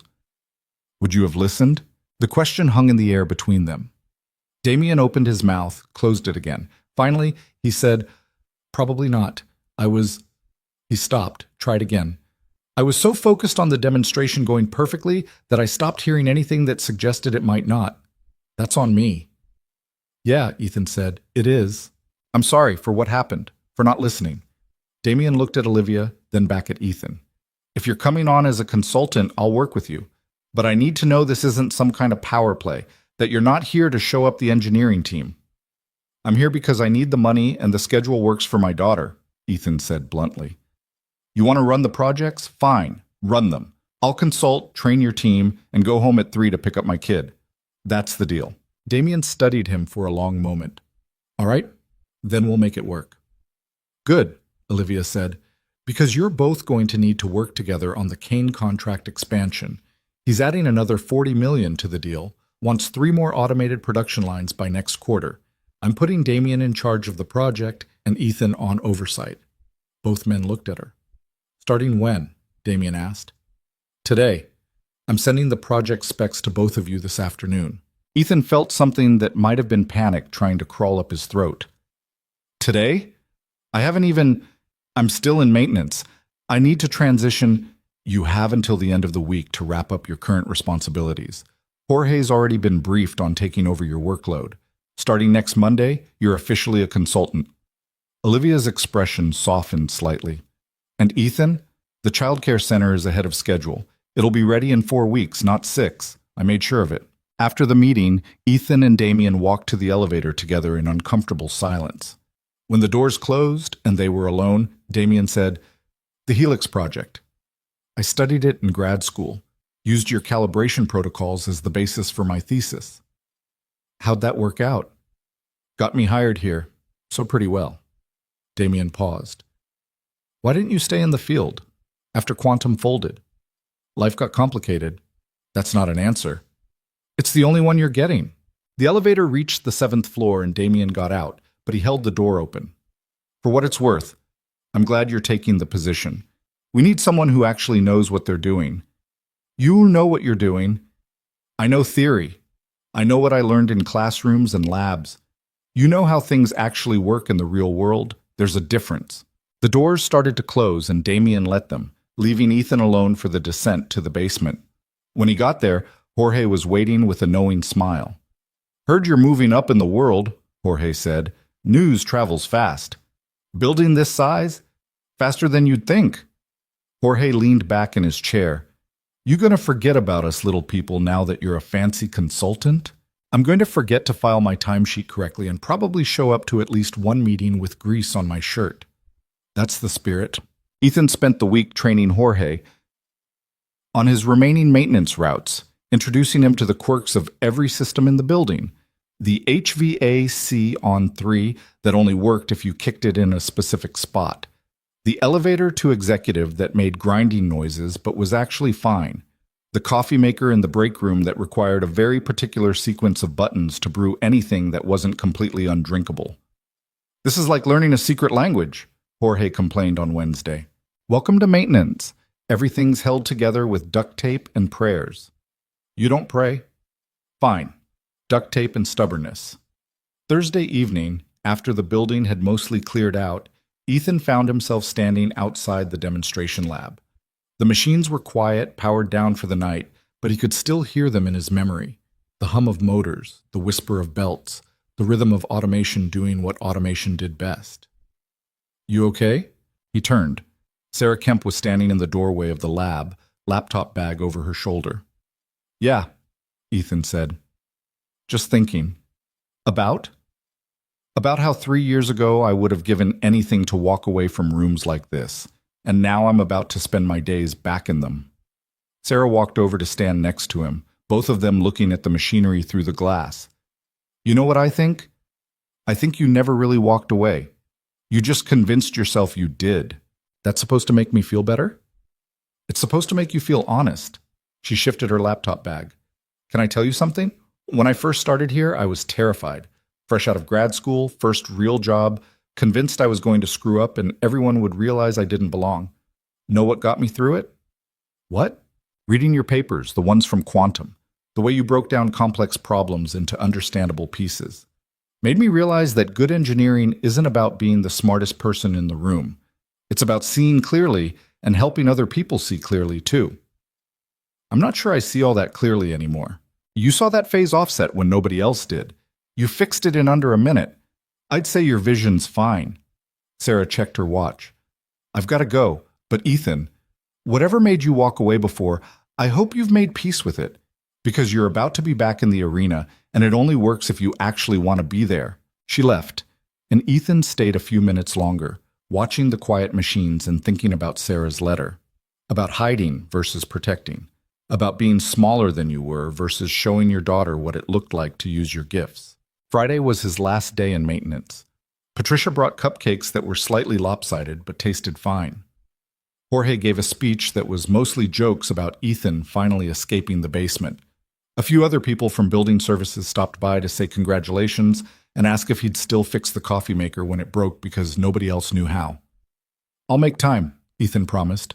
Chloe sat in the corner of the break room, drawing on her pink paper, occasionally looking up to watch the celebration with the bemused expression of a kid who didn't quite understand what all the fuss was about. When the cupcakes were gone and people had drifted back to work, Patricia pulled Ethan aside. "You nervous?" she asked, terrified. "Good. Means you care." She glanced at Chloe. "She know what's changing?" "I told her I'm getting a different job. Same building, different work. She okay with it?" She asked if it meant we'd have more money for colored pencils. I said yes. She said that was cool. Ethan smiled slightly. 6-year-old priorities. 6-year-olds got it figured out better than the rest of us, Patricia said. They know what matters. That evening, Ethan took Chloe to the grocery store and let her pick out the expensive colored pencils, the set with 72 colors instead of the cheap 24-pack they usually got. She studied each pencil like they were precious gems, reading the names aloud. Cerulean blue. What's cerulean mean? It's a type of blue, like sky blue. Why don't they just call it sky blue? Because cerulean sounds fancier. Adults are weird. You have no idea, bug. They walked home with the colored pencils and a bag of groceries that included actual fresh vegetables instead of just the frozen kind. Small luxuries, but they felt significant, like evidence that things were changing in ways that might actually be good. That night, after Chloe was asleep, Ethan sat at the kitchen table with the contract Olivia had given him. He'd read it 3 times already, but he read it again anyway, looking for catches that weren't there. The terms were exactly what they'd discussed. 25 hours a week, flexible scheduling, on-site childcare, salary that would let them move to a better apartment, maybe save something for emergencies. At the bottom of the contract was a line for his signature. Ethan pulled out a pen, not the cheap one he usually used, but the nice one Sarah had given him years ago, the one he'd kept in the back of a drawer because using it felt like admitting he was still the person who deserved nice pens. He signed his name and dated it. Done. Committed. No going back. Monday morning felt different from the start. Ethan still took the same bus, still held Chloe's hand walking into the building, but instead of his maintenance uniform, he wore khakis and a button-down shirt that he'd had to iron because he couldn't remember the last time he'd needed to look professional. "You look weird," Chloe informed him. "Thanks, Bug." "I mean, you look nice, but also weird." "I'll take it." The child care center wasn't ready yet, still another 3 weeks, so Chloe went to Patricia as usual. But Patricia had printed out a welcome sign that said, "Good luck on your first day," and hung it in the break room, which made Chloe giggle and made Ethan's chest feel tight in a way he couldn't quite explain. The 7th floor had a different energy when Ethan arrived. Engineers were clustered around workstations, reviewing the specs for the Kane expansion project. Sarah waved him over to where she and Marcus were discussing software architecture. Damien was in his office on a call, but he nodded at Ethan through the glass. "All right, everyone," Damien said, ending his call and stepping out. "Let's get started. Conference room in 5. The conference room was smaller than the one on 8, but much more lived in. Whiteboards covered in half-erased equations, coffee rings on the table. The accumulated debris of people actually working instead of just pretending to work. Damien pulled up the project specs on the screen. Victor Kane wants 3 additional production lines. Same basic architecture as the current system, but with enhanced capacity and faster throughput. Timeline is aggressive. He wants the first line operational in 10 weeks, the other 2 following at 2-week intervals. "That's tight," Marcus said. "It's insane," Sarah corrected, "but it's also $80 million in additional revenue, so we're doing it anyway." "Ethan's going to be consulting on the integration," Damien continued, and every eye in the room turned toward him. "Which means we're going to do this right instead of fast. We're going to test at full capacity from the start. We're going to listen when problems come up instead of assuming we know better. And we're going to build systems that actually work instead of systems that look good in presentations." He looked at Ethan. "Anything to add?" Ethan stood up. Public speaking had never been his favorite thing, but 3 years of being invisible had apparently cured him of whatever anxiety he'd once felt about it. "I'm not here to run this project," he said. "That's Damien's job. I'm here to make sure we don't repeat last week's disaster. So here's how it's going to work. You all keep doing what you're good at: design, implementation, testing. But when something seems wrong, even if you can't explain why, you say something. You don't bury it. You don't ignore it. You bring it up, and we figure it out together." "What if we're wrong?" one of the younger engineers asked, kid named Tyler, who looked like he was about 12. "Then we're wrong. That's fine. Better to investigate a false alarm than miss a real problem." Ethan looked around the room. "I spent 3 years in maintenance listening to these systems run. I can hear problems before they show up in diagnostics. But I can't hear everything. I need you all paying attention too." The meeting went on for another hour, breaking down timelines and assigning responsibilities. Ethan mostly listened, getting a feel for how the team worked together, where the strengths were, where the gaps might be. Sarah was brilliant with software architecture, but sometimes missed mechanical implications. Marcus understood hardware perfectly, but occasionally overlooked how the software would interact with it. Damien could see the big picture, but sometimes moved too fast to catch the details. A good team. Not perfect, but good. They could make this work. When the meeting ended, Damien pulled Ethan aside. "That went better than I expected." "Were you expecting it to go badly?" "I was expecting at least one person to question why we're listening to the maintenance guy. Give it time. I'm sure someone will." Damien almost smiled. "Probably. But for now, let's just try to build something that doesn't explode." The next 3 weeks fell into a rhythm that felt both familiar and strange. Ethan would arrive at 7, drop Chloe with Patricia, and head up to 7 where the engineering team was already deep into the expansion project. He'd review their progress, listen to the test runs, catch the small deviations that meant something was heading toward a problem. Most of the time, he was right. Once or twice, he was wrong, but the team started trusting that when he flagged something, it was worth investigating. Sarah pulled him aside one afternoon while they were testing the first production line's calibration sequences. "You know what's different about working with you versus most consultants?" "What?" "You actually admit when you don't know something. Most consultants would rather die than say, 'I'm not sure about a lot of things. Doesn't seem worth pretending otherwise.'" "See, that's exactly what I mean." The child care center opened on schedule, actually 2 days early, which Ethan suspected was Olivia pulling strings to make sure her promise was kept. It was nicer than he'd expected, with actual toys and books and a playground that didn't look like it would give kids tetanus. The staff seemed competent and kind, and when he dropped Chloe off that first morning, she barely looked back at him before running off to investigate the art supplies. "She'll be fine," one of the teachers said, seeing his expression. "I know, it's just... First time leaving her with strangers?" "No, I've left her before. Just never somewhere this nice." The teacher smiled. "We'll take good care of her. You can call any time if you want to check in." Ethan did call. 3 times that first day. By the second day, he'd managed to restrain himself to just once. By the end of the week, he could make it until lunch without needing to confirm she was still alive and happy. "You're worse than the helicopter parents," Patricia teased when he admitted to the phone calls. "Helicopter parents hover. I'm just hovering, but from a distance." "That's completely different." "If you say so."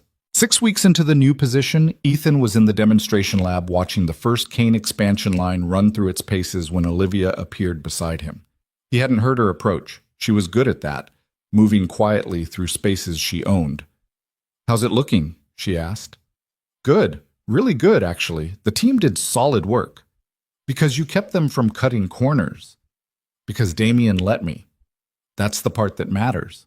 They watched the machinery in silence for a moment. The robotic arms moved with the same precision as the original system, but this time Ethan could hear nothing wrong. Just clean mechanical harmony, every component doing exactly what it was designed to do. "I got an email from Victor Kane this morning," Olivia said. "He's bringing 3 other investors to see the new lines next month. Wants to use them as proof of concept for a much larger project." "How much larger?" $200 million, maybe more." Ethan whistled low. "That's a lot of pressure." "It is. But I'm not worried." She looked at him. "You know why?" "Why?" "Because I finally learned to hire people who know what they're doing instead of people who look like they should know what they're doing. Turns out there's a difference." "Took you long enough." "Took my father 20 years to learn it. I figured it out in 2. I'll take the win." She left him there, and Ethan continued watching the machinery run. In 3 hours, he'd pick up Chloe from the childcare center. They'd take the bus home, though he'd been looking at apartments closer to work, places where Chloe could have her own bedroom, and the heat actually worked consistently. Maybe in another few months, when he'd built up enough savings. Small steps. That's how you rebuilt a life. Not dramatic gestures or sudden transformations, but small, deliberate steps in a direction that felt right. That evening, after dinner, Chloe was drawing at the table with her cerulean blue pencil when she asked, "Dad, do you like your new job?" "Yeah, Bug, I do." "Better than the old one?" Ethan thought about that. "Different, but good different." "Are we going to move to a new apartment?" "Maybe. Would you want to?" She considered it seriously. "Only if Patricia can still visit." "Patricia can always visit." "Then okay, but I want my own room." "That's the plan." "And a window. I want a window in my room." "I'll see what I can do." She went back to her drawing.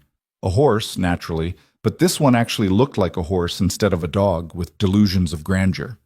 Her tongue stuck out slightly in concentration, the same way Sarah's used to when she was focused on something. Ethan's phone buzzed. Text from Damien. "First expansion line passed all final tests. Kane's approved for installation next week. Good work." He typed back, "Team effort." The response came immediately.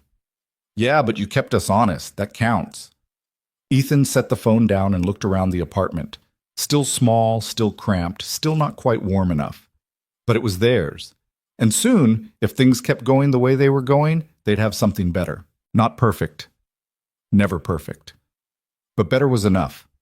2 months after taking the consultant position, Ethan was invited to present at a technical conference on automation systems. He almost said no. Public speaking to a room full of engineers wasn't exactly his idea of a good time. But Sarah had encouraged him, and Damien had said it would be good for the company's reputation. And Olivia had simply told him to do it. So he found himself standing in front of 200 people, talking about predictive calibration and the importance of testing systems under real-world stress conditions.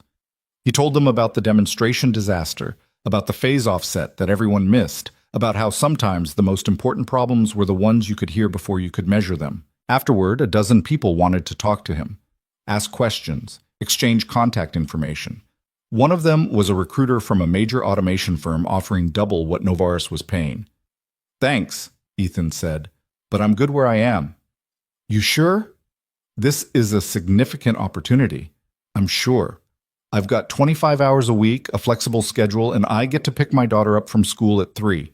You can't match that." The recruiter looked confused, like Ethan had just turned down a winning lottery ticket.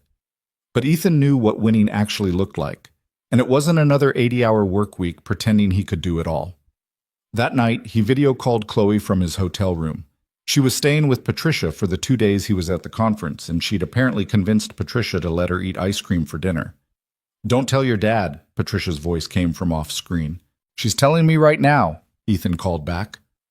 "Traitor," Patricia said to Chloe, but she was laughing. "How was your talk?" Chloe asked. "Boring. Lots of adults talking about math." "That does sound boring. How's the ice cream?" "Chocolate. Patricia says I can have sprinkles too." "Living the dream, Bugs." When they hung up, Ethan sat in the quiet hotel room and realized something. He was happy. Not deliriously, perfectly happy. He still missed Sarah, still felt the hole her absence left in their lives. But he was happy in the small, sustainable way that meant he was building something real instead of just surviving. 6 months into the consultant position, Olivia called him to her office again. "The Kane project's a success," she said without preamble. "All 3 lines operational, exceeding performance targets. He's signed for the $200 million expansion and brought in 4 other investors who want similar systems." "That's great." "It is, and it's created a problem." "What kind of problem?" "We need to scale up, hire more engineers, expand the facilities, build out multiple teams. And we need someone to oversee technical integration across all of it." She looked at him. "Someone who knows what good engineering looks like and isn't afraid to stop bad engineering before it becomes expensive disasters." "You want me to take a management position?" "I want you to be director of technical integration. You'd build the team, set the standards, consult on major projects, still flexible hours. I'd make sure of it, but more responsibility, and a lot more money." Ethan didn't answer immediately.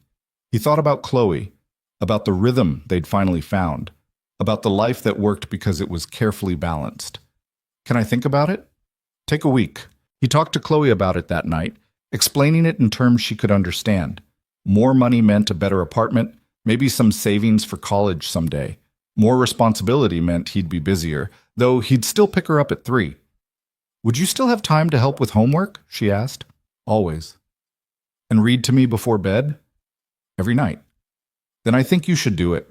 We could get a place with 2 windows." He talked to Patricia about it, who said he'd be an idiot not to take it. He talked to Sarah Kemp, who said she'd already started building the team in her head and had a list of people they should hire. He talked to Damien, who admitted that managing multiple projects was getting overwhelming and he could use someone handling the technical oversight side. And late one night, when Chloe was asleep and the apartment was quiet, Ethan pulled out Sarah's letter and read it one more time. Being a good father doesn't mean erasing who you are. He'd spent 3 years trying to be small enough to fit into the life he thought he needed to build. But maybe the better lesson was learning to build a life big enough to hold all the parts of himself, the engineer and the father, the person who could fix anything, and the person who knew when to ask for help. Maybe you didn't have to choose. On Monday, he accepted the position. A year after saving the demonstration that almost destroyed everything, Ethan stood in the new demonstration facility, 4 times larger than the original, state-of-the-art equipment, systems designed and tested by the team he'd built. Victor Kane was there with a delegation of investors, watching the production lines run flawlessly at full capacity. Olivia stood next to Ethan, both of them observing from the control room while Damien walked the investors through the technical specifications. "Your team did good work," Olivia said quietly. "They're smart people. They just needed someone to trust them. And someone to keep them from making stupid mistakes." That too. Through the glass, Ethan could see Chloe in the viewing area with Patricia. She was drawing as usual, but this time she kept looking up to watch the machinery. Interested, engaged, seeing what her father had helped build. "She's proud of you," Olivia observed. "She's 7. She's proud that she can do a cartwheel." "She can be proud of both." The demonstration ran for 30 minutes without a single error. When it finished, the investors erupted in applause. Victor Kane signed contracts that would take the company into the next decade, and Ethan just watched the machines power down smoothly, exactly as they were supposed to, the way they would keep doing day after day because someone had taken the time to build them right. That evening, he and Chloe walked to their new apartment. 2 bedrooms, working heat, windows that actually opened. It wasn't fancy, but it was theirs, and it felt like proof that good choices eventually added up to good outcomes. "Dad," Chloe said as they were walking, "can I ask you something?" "Always." "Are you happier now than before?" It was the kind of question that deserved an honest answer, not a comforting one. "Yeah, Bug, I am." "Good, because you smile more now." "Do I?" "Uh-huh. Not all the time, but more." That night, after Chloe was asleep in her own room with her own window, Ethan sat at the kitchen table and pulled out the box one last time. He looked at Sarah's letters, at the photos from when they were young, at all the evidence of a life that had ended too soon. Then he put it all away. Not because he was forgetting, not because it didn't matter anymore, but because carrying the past around every day wasn't the same as honoring it. Sarah had wanted him to use his gifts, to show Chloe what it looked like to be whole instead of hiding. He'd finally figured out how to do that. The next morning, Ethan dropped Chloe at the childcare center and headed up to his office on 7. His team was already there. Sarah coordinating software development, Marcus overseeing hardware integration, 3 new engineers he'd hired specifically because they were willing to admit when they didn't know something. "Morning," Sarah said, handing him coffee. "We've got the quarterly review with Olivia at 10. The Kane expansion team needs your input on the encoder specifications by noon. And Damien wants to know if you can consult on that new project for the medical robotics contract." "Anything on fire?" "Not yet." "Then we're ahead of schedule." He sat down at his desk and looked at the whiteboard on the wall. Project timelines, technical specifications, problems they were solving, and problems they hadn't encountered yet. Good work. Important work. The kind of work that mattered because it helped build things that actually functioned instead of just looking impressive. Through the window, he could see the city spreading out below. Millions of people going about their days, most of them invisible to each other, most of them carrying stories nobody else would ever hear. But Ethan had learned something over the past year. Being invisible wasn't the same as being powerless. Sometimes the people nobody noticed were the ones who held everything together. The maintenance workers who kept the buildings running. The parents who sacrificed careers to raise their kids. The quiet people who fixed what was broken instead of just talking about it. The world needed people like that. It always had. And maybe, if you were lucky and worked hard and made the right choices when it counted, you could be both things at once, seen and unseen, powerful and humble. The person who saved the day and the person who went home at 3 to pick up their daughter. Maybe you didn't have to choose at all. "Ethan?" Sarah was looking at him. "You ready for the meeting?" He grabbed his coffee and stood up. "Yeah, let's go fix something." And together, they did.